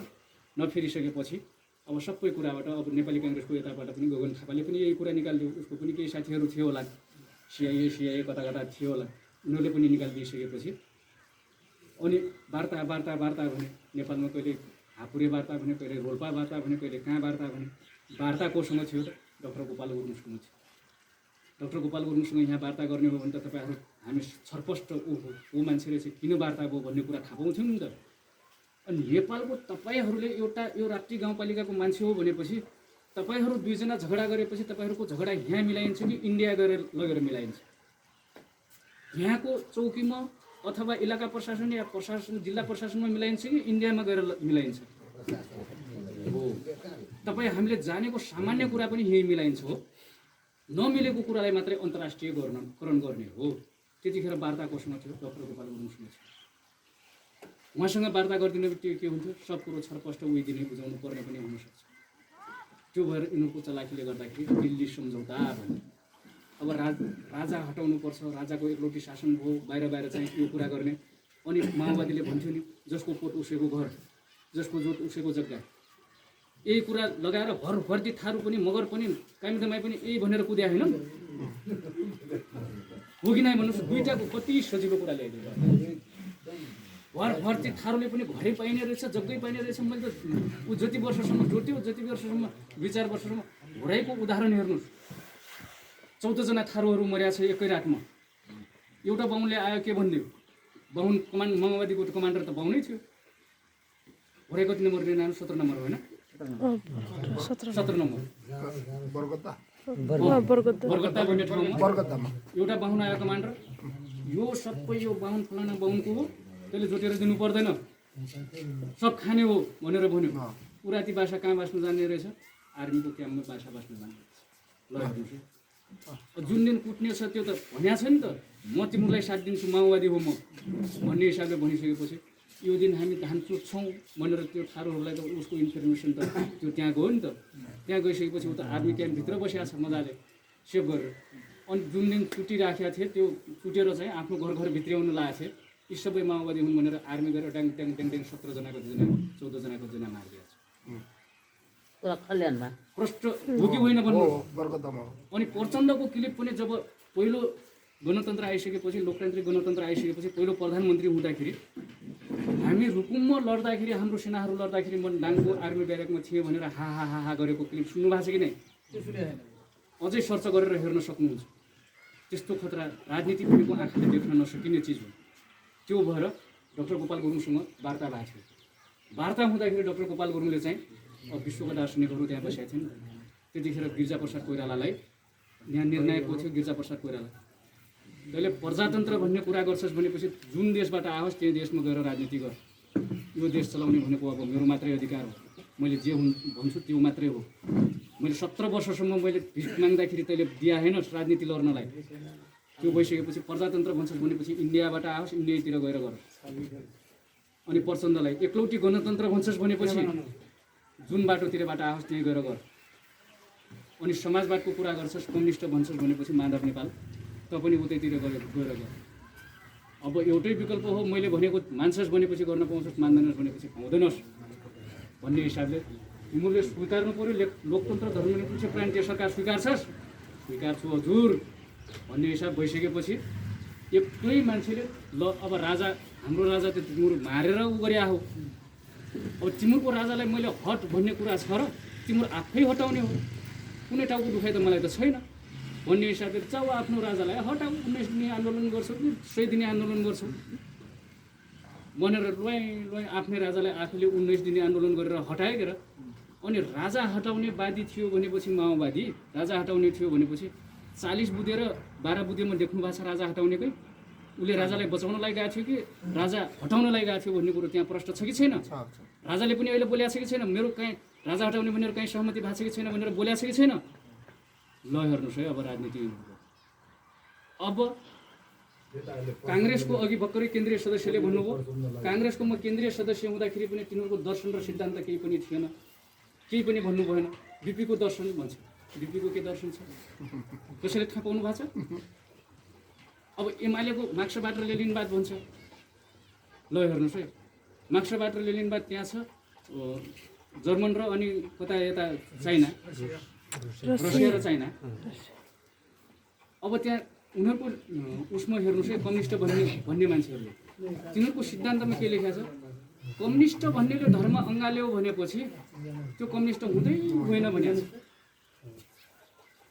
अनि कम्युनिस्टले रातो टिका लगायो भनेपछि त्यो दिनदेखि कम्युनिस्ट ऊ झुक्क्याउँदैछ है बुझ्नु भनेर त्यो किताबमा प्रष्ट लेखेको छ। अझै बुझ्नु भएको छैन भनेपछि त्यो मार्क्सवाद र लेनिनवादको किताब दोहोरेर पढ्नु। अनि चाइनामा एकलौटी कम्युनिस्ट शासन छ, कहिले रातो टिका लगाएर देख्नु भएको छ? अनि चाइनाको कोही प्रधानमन्त्री या राष्ट्रपति भइसकेपछि अनि मन्दिरमा गएर त्यो बोको बलि चलाएको देख्नु भएको छ? कम्युनिस्ट भनेको नास्तिक हो भनेको छ। तर नेपालको कम्युनिस्ट के छ? धर्मलाई अफिमको रूपमा प्रयोग गरेका छ, धर्मनिरपेक्ष बनाएको छ। अस्ति भर्खरैसम्म दुईटिएको कम्युनिस्टको सरकार थियो, 1 वर्षमा 1300 मन्दिर निर्माण गरिदियो। ल हेर्नुहोस् है उनीहरूको दर्शन के हो? बाहुनवाद र हिन्दूवाद भनेको एउटै हो। त्यो किताबमा हेर्नुहोस् न, बाहुन चाहिँ पूजा मात्रै गरेर खाने सर्वश्रेष्ठ बाहुन। अब ल हेर्नुहोस् भ्रष्टाचार किन हुन्छ भन्ने कुरा अब सुन्नुहोस् है, बाहिरिया कुरा हो। तिनीहरूको हिन्दू ग्रन्थमा के लेखेको छ? यो सृष्टि ब्रह्माले उत्पादन गर्यो हो। वैज्ञानिक प्रुफ कहीँ देख्नु भएको छ कि छैन? फेरि ब्रह्माले उत्पादन गरे हो यो पृथ्वीको सृष्टि भनेर कोही वैज्ञानिकले प्रुफ गरेका छ? छैन हो। सत्य तथ्य चिजलाई मात्रै हामी विश्वास गर्ने हो भन्ने कारण त्यो। अनि उसको किताबमा हिन्दूको ग्रन्थमा ब्रह्माले यो पृथ्वीको सृष्टि गर्यो। अनि यो ब्रह्मा कसको अधीनमा छ? मन्त्रको अधीनमा। मन्त्र कसको अधीनमा छ? वेद पढ्ने बाहुनको। ल हेर्नुहोस् है, यो पृथ्वी नै उसको बाउले उत्पादन गरिदियो। अनि केपी ओलीले कति 18 करोडको उपचार गर्यो, अनि गोकुल बास्कोटाले 70 करोडको भ्रष्टाचार गर्यो, कृष्ण महराले उता के काण्ड गर्यो। अनि यिनीहरूलाई जे गरे पनि छुट हुँदैन। यिनीहरूको बाउले उ गरेपछि प्रष्ट हो कि होइन? जो बलात्कारी हो उसैलाई हामीले हामीले नबुझेर ऊ छुटेर डाङमा आउँदाखेरि पनि फुलमाला लगाएर चोकमा स्वागत गरिन्छ। अघि भने नि 70 वर्ष शिव भट्टको कुरो गरे। अनि त्यस्तै संस्कार सिकाइराखेपछि हामी तिनीहरूको पछि जय जयकार गर्दै गइराख्यौँ भनेपछि हाम्रो आउने पुस्ता पनि के गर्ला? त्यो भएर अब तपाईँ हामी चाहिँ एकत्रित भएर लागेनौँ भनेपछि अबको पुस्ता पनि अझै डेन्जर अवस्थामा। अब जस्तै अब मतदानको कुरा अब लास्ट अब चुनाव पनि आइसक्यो, 2-3 महिना मात्रै बाँकी छ। त्यो बेलामा हामी भेट हुन पनि सक्छौँ, नहुन पनि सक्छौँ। अब 33औं स्थापना दिवस भन्दैछौँ नि, त्यतिखेर पनि म त्यहाँ हुन पनि सक्छु नहुन पनि सक्छु। मलाई 2-3 ठाउँबाट अर्को बाहिर ठाउँबाट मगाइसकेको छ होइन। अब जहाँ खटायो त्यहाँ जानुपर्ने हुन्छ। त्यो भएर अब चुनावमा पनि तपाईँ अब चुनाव आइसक्यो। अब यो सबै गर्नुको कारण अब बाहुनले एकै दिनमा हाम्रो जग्गा जमिन सबै हडप दियो भनेर भने नि, त्यही एक धुर हडप्नको लागि 18 वर्ष जागिरी गर्नु हो। म पनि 18 वर्ष जागिरी गरेँ, तर त्यही सम्पत्ति पनि अहिले नपुगेर फेरि पनि विदेश जाउँ कि कहीँ सेक्युरिटी गार्ड लगाउँ कि कस्तो समस्यामा छौँ हेर्नुहोस् त। अब प्रत्येक मान्छे हाम्रो मान्छे निरोगी हुनु पर्थ्यो भन्ने कुरा अघि सरले गर्नुभयो। जग्गा जमिन कसैको पनि नाममा हुनु हुँदैन। जग्गा भनेको त्यति इम्पोर्टेन्ट चिज हो। संसारमा विश्वयुद्ध हुन्छ नि, विश्वयुद्ध 2टा मात्रै कारण छ विश्वयुद्ध हुनेको। एउटा जमिनको कारण, एउटा धर्मको कारण। विश्वयुद्ध सुरु हुन्छ भनेर संसारको वैज्ञानिकहरूले प्रुभ गरिसकेका छ। अनि अब चुनाव आयो, चुनावकै कुरा गरौँ। मतदान भन्छौँ नि, मतदान भनेको पहिला त हामी शब्दै बुझ्दैनौँ नि। त्यो खस भाषा त हाम्रो होइन नि त। तपाईँहरूको छुट्टै छ, मेरो छुट्टै छ, मगरको छुट्टै छ, गुरुङको छुट्टै छ, नेवारको छुट्टै छ, हो कि नै भन्नुहोस् न। यो शब्दमा हामी क्लियर छैनौँ के। अब तपाईँको छोरा कुनै एउटा कुरा म सामान्य कुरा गर्न चाहन्छु।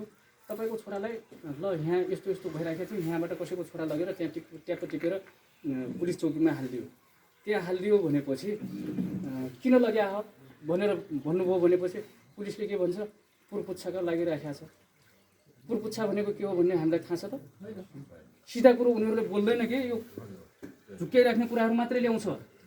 अनि त्यो भइसकेपछि पुर्पुच्छा भनेको सोधपुछको लागिराखेको छ भन्नुपर्ने हो नि त। उसले त्यो सोधपुछको क्रममा छ, केही बुझ्नको लागि ल्या हो भनिदिएपछि त हामी ढुक्क हुन्थ्यौँ नि त। पुर्पुच्छाको लागि ल्या हो, पुर्पुच्छाको क्रम चलिराखेको छ भनेपछि हामी डङ्ग परेर के हो या भनेर फेरि फर्किन्छौँ। अनि फेरि भोलि पनि जान्न, कतै मलाई पो ठुन्ने हो कि के अर्कै कुरा गर्छ त्यहाँ त। शब्दै बुझ्दैन। त्यो हरितालिका तिजको कुरा गरेँ नि, हरितालिका त्यो भएर हामी चाहिँ पहिला क्लियर हुनुपर्छ। मतदान भनेको म आफै दान हुँदैछु भएँ। मतदान त्यो अधिकार हालिसकेपछि तपाईँको राष्ट्रपतिले त 10 भोट हाल्न पाउनुपर्ने हो त, किन एकै भोट हाल्न पाउँछ? चाहे खेत जोत्नेवाला चाहे नागरिकतै नहोस्, नागरिकता भएको अनि जग्गा जमिनै नभए पनि 1 भोट हाल्न अधिकार हुन्छ। त्यो भएर मतदान भनेको यस्तो अधिकार हो कि तपाईँको भावी सन्तति लगायत तपाईँको बाँच्न पाउने अधिकार सुरक्षित होस् भन्नको लागि मतदान आफू दान हुने हो। मतदान भनेको तपाईँ दान आफै स्वयं दान भइसक्नु भएको छ, तपाईँको केही अधिकार रहँदैन। जस्तै यो एरियामा कसले जित्या छ? गाउँपालिका अध्यक्षको हजुर हुमानन्द सुवेदी। तपाईँ कोसँग दान हुनुभयो? हुमानन्द सुवेदीसँग। हुमानन्द सुवेदीलाई दान गर्नुभएको छ भनेपछि 5 वर्षको लागि तपाईँ बेचिसक्नु भएको हो। तपाईँको अधिकार बिचमा बोलेर पाइँदैन। त्यही भएर सचेत रहनुपर्छ। पहिला शब्द बुझ्नुपर्छ, त्यसपछि बल्ल अगाडि बढ्ने हो। 5 वर्ष तपाईँले जे कुरा गर्नुहोस् तपाईँको कुनै अधिकार चल्नेवाला छैन। त्यो 5-5 वर्षमा आउने अधिकार हो, त्यो सुवर्ण अवसर हो त्यो। त्यो भएर तपाईँ आफै दान भइसक्नु भएको छ भनेपछि अघि भर्खरै कुरो गरेको थिएँ मैले अलि अगाडि पनि, उसले जेसिबीले डङ हानिदिन्छ दर्ता घर भए पनि। त्यो भएर तपाईँले मलाई जेसुकै गर भनेर तपाईँ आफै दान भइसकेपछि तपाईँको अधिकार केही छ? अब ल हेर्नुहोस् है, तपाईँले मङ्गोल नेसनल अर्गनाइजेसनको मान्छेलाई जिताउनु भयो भनेपछि बल्ल पो तपाईँको अधिकार हुन्छ, तपाईँको बोलेको तपाईँको भाइको अधिकार लाग्छ। अहिले बाहुनलाई जिताउनु भएको छ भनेपछि, हिन्दू आर्यलाई जिताउनु भएको छ भनेपछि मङ्गोलको उसले संविधानमा मङ्गोल लेखिदिन्छ अनि तपाईँको घर नफोड्यो के गर्छ त? उसको मान्छेको घर पऱ्यो भनेपछि अलिकति बङ्गाएर पनि लगिदिन्छ उसले, त्यस्तो अधिकार। त्यो भएर अब पनि बुझ्नु भएन भनेपछि र अर्को कुरो हेर्नुहोस्, एक भोट यति इम्पोर्टेन्ट हुन्छ। एक भोट भनेको यति निर्णायक चिज हो। एक भोट भनेको मङ्गोल नेसनल अर्गनाइजेसनको लागि 80 करोड 90 करोड जति भोटको मान्यता हो नेपालमा। लम्हे नगरपालिकाको एक भोटले जित्या छ मेयर हो, तपाईँहरू थाहा पाउनु भएको छ नि। उसले हार्नेवाला, एक भोटले हार्नेवाला फेरि पनि पुनः रिट दायर गरेर उसले चाहिँ फेरि पनि भोट काउन्टिङ हुनुपर्छ भन्दाखेरि भएन। ल हेर्नुहोस्, त्यति ठुलो महत्त्व राख्यो त्यहाँ। उनीहरूकै भोटमा त त्यति ठुलो महत्त्व राख्यो भनेपछि हाम्रोमा सुन्नुहोस् है। अब तपाईँले यहाँ हालेको भोट चाहे उनीहरू 50,000 भोट ल्याएर जिते पनि उनीहरूको भोटको कुनै मान्यता हुँदैन। आज गन्ती गऱ्यो, भोलि बन्द टोकरीमा फाल्छ, त्यो भोटको कुनै मान्यता रहँदैन। जित्यो 5 वर्षको लागि जित्यो, खाने हो, पिउने हो अनि आउने हो। उही हिन्दूले बर्माले उत्पादन गरिदिएको छ, खाने हो, देशको खाए पनि आफ्नो बाउको भ्रष्टाचार गर्ने हो, आफ्नो बाउको खाएपछि केही हुन्छ र? मैले मेरो बाउको सम्पत्ति बेचे पनि चल्छ अनि अर्कालाई जोत्नु दिए पनि चल्छ, नजोते पनि चल्छ नि। त्यस्तै उनीहरूको त संविधानमै लेखिएको छ त हिन्दूको।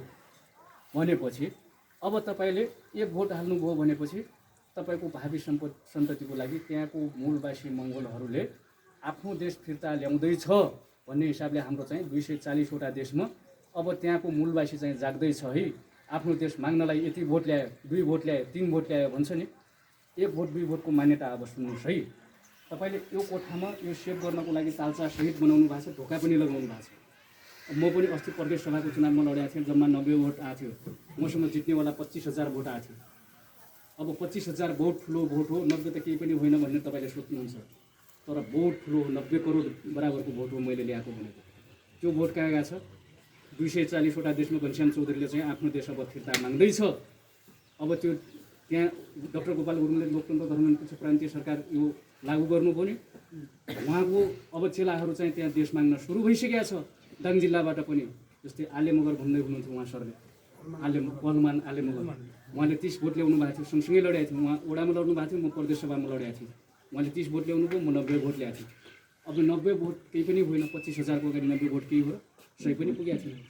अब यो कोठा कति हजार इँटाले बनाएको छ? लगभग 2000 इँटाले बनाएको छ हो।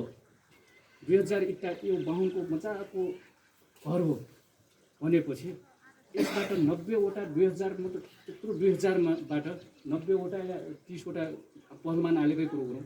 यो घरमा 30 वटा इँटा निकालिदिनु भयो भनेपछि यो घर सेफ रहन्छ, यो टाल्चा मारे पनि सेफ रहन्छ। त्यो पाल मैले पारिसकेको मान्छे हो। तपाईँको हिम्मतले गर्ने हो, तपाईँको जुन साहस छ नि त्यसले जित्ने हो। उनीहरूको पनि अहिले यो माओवादी के बाहुनहरू जितिराखेको छ नि, एउटै व्यक्तिको जित हो, एउटै व्यक्तिले मात्रै गर्दै आयो।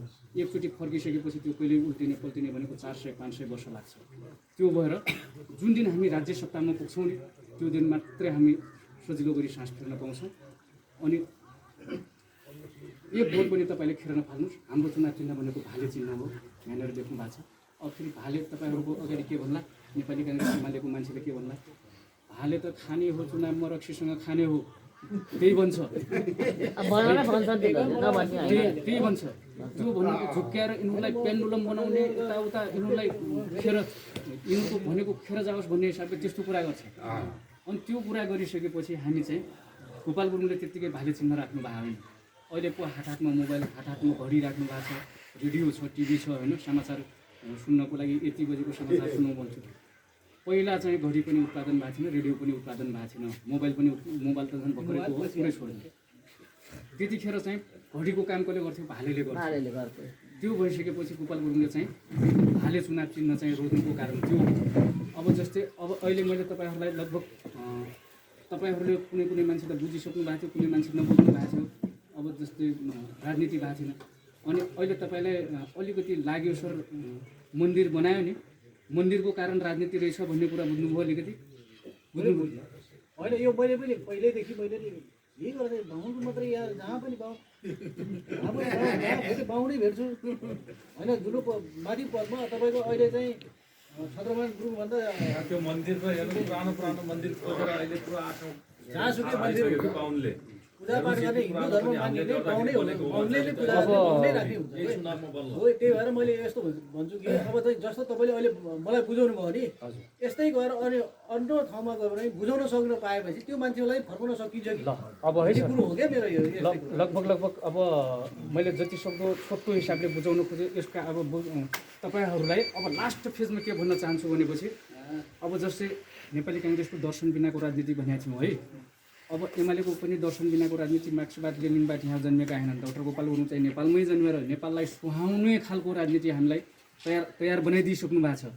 त्यो भएर हामी चाहिँ बाटो सबै खोला पारिदिइसक्नु भएको छ। त्यो भएर हामीले अझै पनि पछाडि हट्यौँ भनेपछि यो देश कति वर्षसम्म उसले मोज गरिराख्ने हो त्यो आफै कल्पना गर्ने हो। अनि तपाईँलाई मङ्गोल नेसनल अर्गनाइजेसनको दर्शन के हो, त्यसले गर्न खोजेको के हो, अनि त्यसको सिद्धान्त के हो, दर्शन के हो भन्छ उनीहरूले झुक्क्याउन लागि। दर्शन र सिद्धान्त भनेको तपाईँले एकछिनमा बसेर मैले यो भने नि यसरी उयो 1.5 घन्टा जति मैले लिएँ, यो 1.5 घन्टामा दर्शन र सिद्धान्त सिद्धिँदैन। त्यो कारणले तपाईँहरूले छोटोमा के भन्नु होला भनेपछि तपाईँको दर्शन र सिद्धान्त के हो भनेपछि नेपालको लोकतन्त्र धर्मनिरपेक्ष प्रान्तीय सरकार छ नि, हाम्रो दर्शन र सिद्धान्त यही हो। बुझ्नुभयो? तपाईँलाई कसैले भनिहाल्यो भनेपछि यो नेपालमा डाक्टर गोपाल गुरुङले ल्याउनु भयो भन्ने कुरा त अब थाहा पाउनुभयो। त्यो भइसकेपछि नेपाली काङ्ग्रेसको के हो? दर्शन प्रजातन्त्र हो। राजा रहेपछि मात्रै प्रजा रहन्छ। प्रजा भनेको के हो? एक हिसाबले उसले बाहुनले सिकाएको हिसाबमा प्रजा भनेको जो माग्न आउँछ उसैलाई प्रजा भन्छ, हो कि नै? हामी उसको मगन्ते मात्रै हो त हामी। भोट हाम्रो, राज उनीहरूको चल्ने एउटा सिस्टम त्यो बनाएको थियो। अनि लोकतन्त्र धर्मनिरपेक्ष प्रान्तीय सरकार माओवादीको के छ? एकलौटी गणतन्त्र, मार्क्सवाद लेनिनवादको दर्शनमा उनीहरूको के गणतन्त्र त हो उनीहरूको दर्शन। अनि कम्युनिस्टको के छ? साम्यवाद। नेपालको जति कम्युनिस्ट छन् नि गन्ती गर्न नसकिने कम्युनिस्ट छन्। कम्युनिस्ट हुँ अबदेखि नभन्नु होला। कम्युनिस्टमा अब हँसिया हटौडा पनि त्यसैमा छ, सूर्य पनि त्यसैमा छ, मोर्चाको मान्छे पनि त्यसैमा छ, मसाल पनि त्यसैमा छ। अनि नेपालको कम्युनिस्ट डुप्लिकेट हो भन्ने कुरा कतिखेर थियो भनेपछि 2051 सालमा राजा रहँदै कम्युनिस्ट सरकार चलाउँछ कहिले? 2051 सालमा मनमोहन अधिकारीले राजा चलाएको थियो। राजा हुँदै प्रधानमन्त्री चलाएको थियो। त्यतिखेर डुप्लिकेट हो। अनि लोकतन्त्र भनेको एउटा संविधान हो है। उनीहरूले बढ्ता कुरो गर्न लाग्यो, त्यो डिजाइनको कुरा गर, दर्शन र सिद्धान्तको कुरा गर्यो भनेपछि लोकतन्त्र एउटा संविधान हो भन्नु होला। अनि लोकतन्त्रमा हामीले बोल्न पाउने अधिकार हुन्छ, हाम्रो अधिकारको माग हुन्छ, सम्बोधन पनि हुन्छ त्यसमा। अरूमा हुँदैन, गणतन्त्रमा पनि हुँदैन, प्रजातन्त्रमा पनि हुँदैन, राजतन्त्रमा पनि हुँदैन भन्ने यो फरक हो। अनि धर्मनिरपेक्ष भन्यो नि, धर्मनिरपेक्ष भनेर हिजोसम्म हामीलाई हिन्दू राज्य भनेर ढाका टोपी नलगाउँदासम्म तपाईँ हाम्रो नागरिकता बनेन। अब तपाईँको छोरालाई या सिकट राख्नुहोस् या डिकट राख्नुहोस्, तर टोपी नलगाएर लग्नुहोस्, नागरिकता किन बन्छ? धर्मनिरपेक्ष भइसकेपछि बल्ल बन्यो। अब प्रान्तीय सरकार छ नि, प्रान्तीय सरकार भन्नुको कारण हामीले डाक्टर गोपाल गुरुङले यो मान्नुको कारण के? तपाईँले यो वार्ड नम्बर 3 मा छ, वार्ड नम्बर 3 मा छ। वार्ड नम्बर 3 मा तपाईँहरूले जित्नुभयो भनेपछि सर्वा अधिकार तपाईँहरूको हातमा आउँछ। यो नेपाल कब्जा गर्न त धेरै टाइम लाग्ला, एउटा ओडा कब्जा गर्न त सक्नुहुन्छ नि। ओडा कब्जा गर्दाखेरि तपाईँको नियम कानुन सबै बनाउनुहुन्छ। जो गरिब दुखी छ, यहाँको ऐलानी जग्गा छ भनेपछि तपाईँलाई बाँड्नेको पनि अधिकार हुन्छ, त्यति अधिकार हुन्छ। त्यो भएर चाहिँ प्रान्तीय सरकार हामीलाई चाहिन्छ, यो हुनुपर्छ भन्ने हो। जस्तै हामीले लुम्बिनी प्रदेशमा छौँ, लुम्बिनी प्रदेशमा बाहुल्यता कसको छ? मगर र थारूको छ। एकलौटी हामीले यो किन ठाउँमा यो बुझाउँदै गइराखेका छौँ? हामीले बुझायौँ भने पनि मात्रै हाम्रो राज्य यो लुम्बिनी प्रदेश कब्जा हुन्छ। कब्जा भइसकेपछि के हुन्छ भनेपछि लुम्बिनी प्रदेशको संविधान अर्कै हुन्छ, हामीले लेख्ने हो। लेखिसकेपछि यहाँको गृहमन्त्री छुट्टै हुन्छ, राज्यमन्त्री छुट्टै हुन्छ, यहाँको प्रमुख छुट्टै हुन्छ।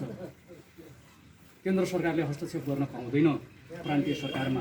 अनि त्यो हिसाबले हामी गोरुको मासु खान्छौँ भनेपछि गोरुको मासु खान पाउने अधिकार लेख्छौँ। त्यो कानुनभन्दा फरक कानुन यहाँ सुरु हुन्छ। इन्डियामै पनि हिन्दू राष्ट्र, इन्डिया हिन्दू राज्य हो भन्छ नि, हिन्दुस्तान है भनेर भने हुन्छ। त्यहाँ पनि यस्तै प्रान्तमा आफ्नो प्रान्तमा कोही गोरु खाने, कोही कुकुर खाने, आफ्नो संविधानमा लेखेर तिनीहरू स्वतन्त्र हिसाबले बाँचिरहेको छ। त्यो भएर प्रान्तीय सरकार हामीलाई नहुने चिज हो। र बाहुनको लागि अब हेर्नुहोस् है, लोकतन्त्र हाम्रो लागि धान्नै नसक्ने सरकार हो। हिजो एउटा राजा थियो भनेपछि अहिले सयौँ राजाले खाइराखेका छन्, मासिराखेका छन् भन्छ नि। फेरि राजा ल्याउनुपर्छ भन्छ नि। राजा कसको? हिन्दू राजा हो। राजा ल्याउँछ भनेपछि नेवार राजा राखोस् न त, थारू राजा राखोस् न त, घले राजा फेरि ल्याएर घलेको सन्तानलाई ल्याएर राखोस्, त्यसमा हामी मान्ने हुन्छौँ, हो कि नै भन्नुहोस् न। फेरि उसैको सन्तानलाई राजा बनाएर हामी मान्छौँ? मान्दैनौँ नि त। त्यो भएर हामी चाहिँ अब सजग रहनुपर्छ। त्यो भएर हामीले एकैचोटि उसले प्रान्तीय सरकार यो भनेको उनीहरूको लागि नयाँ हो। बाँदरको हातमा नरिवल भने जस्तो लोकतन्त्र अहिले उनीहरूलाई बडा गाह्रो। उयो हर्षण बिस्मात के भन्छ नि, बेलपाक्यो के त्यस्तै भइराखेको छ। त्यो भएर 2 सरकार आए पनि ऊ धुलीमुलीमा मिलिजुलीमा चलाइराखेको छ। यता शेरबहादेव तेस्रो पार्टी के भन्छौँ फेरि उहिले चलाइराखेको छ। अब यिनीहरूको चाहिँ 100% सरकार चलिराखेको छ। नेपाली काङ्ग्रेसको हेर्नुहोस् बाहुन, कम्युनिस्टको हेर्नुहोस् बाहुन, माओवादीको हेर्नुहोस् बाहुन, सबै बाहुनै बाहुन। माथिल्लो तह हेर्नु न अनि उनीहरूको अहिले हामी प्रतिपक्ष भनेको के हो त मङ्गोल नेसनल अर्गनाइजेसन मात्रै हो। जब एक सिट हामीले एक सिट मात्रै जित्यौँ भनेपछि त्यो भएर तपाईँले अब चुनाव चिन्ह भालेमा मात्रै भोट हाल्नु। मेरो दाइ काङ्ग्रेसमा छ, भाइ काङ्ग्रेसमा छ भनेर यसरी इन्डिभिजुअल गर्नुभयो भनेपछि कथनकाल फेरि हाम्रो भविष्य डामाडोल हुनसक्छ। तपाईँले भाले बाहेक अरूतिर सोच्नु भएन भनेपछि अहिले तपाईँले शेरबहादुर देउवा, केपी ओली प्रचण्ड र म उठ्यो भनेपछि या उहाँसर उठ्नुभयो भनेपछि उनीहरूको चुनाव चिन्ह छोडिदिनुहोस्। चुनाव चिन्ह शोभाराम बुढा मगर र चुनाव चिन्ह शेरबहादुर देउवा या केपी ओली राख्नुहोस्।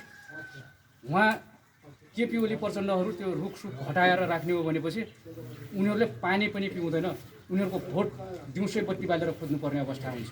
त्यो भएर चाहिँ अब चाहिँ हामी मेरो दाइ काङ्ग्रेसमा छ, मेरो भाइ कम्युनिस्टमा छ, त्यो सपना देख्नुभयो भनेपछि फेरि पनि हामी उही घानामा नसिन्छौँ। नत्र भने त यहीँ डाङदेउखुरीमा ठाडो नेताहरू नभएन र इन्द्रजित चौधरी यहीँको हो कि नै भन्नुहोस् न।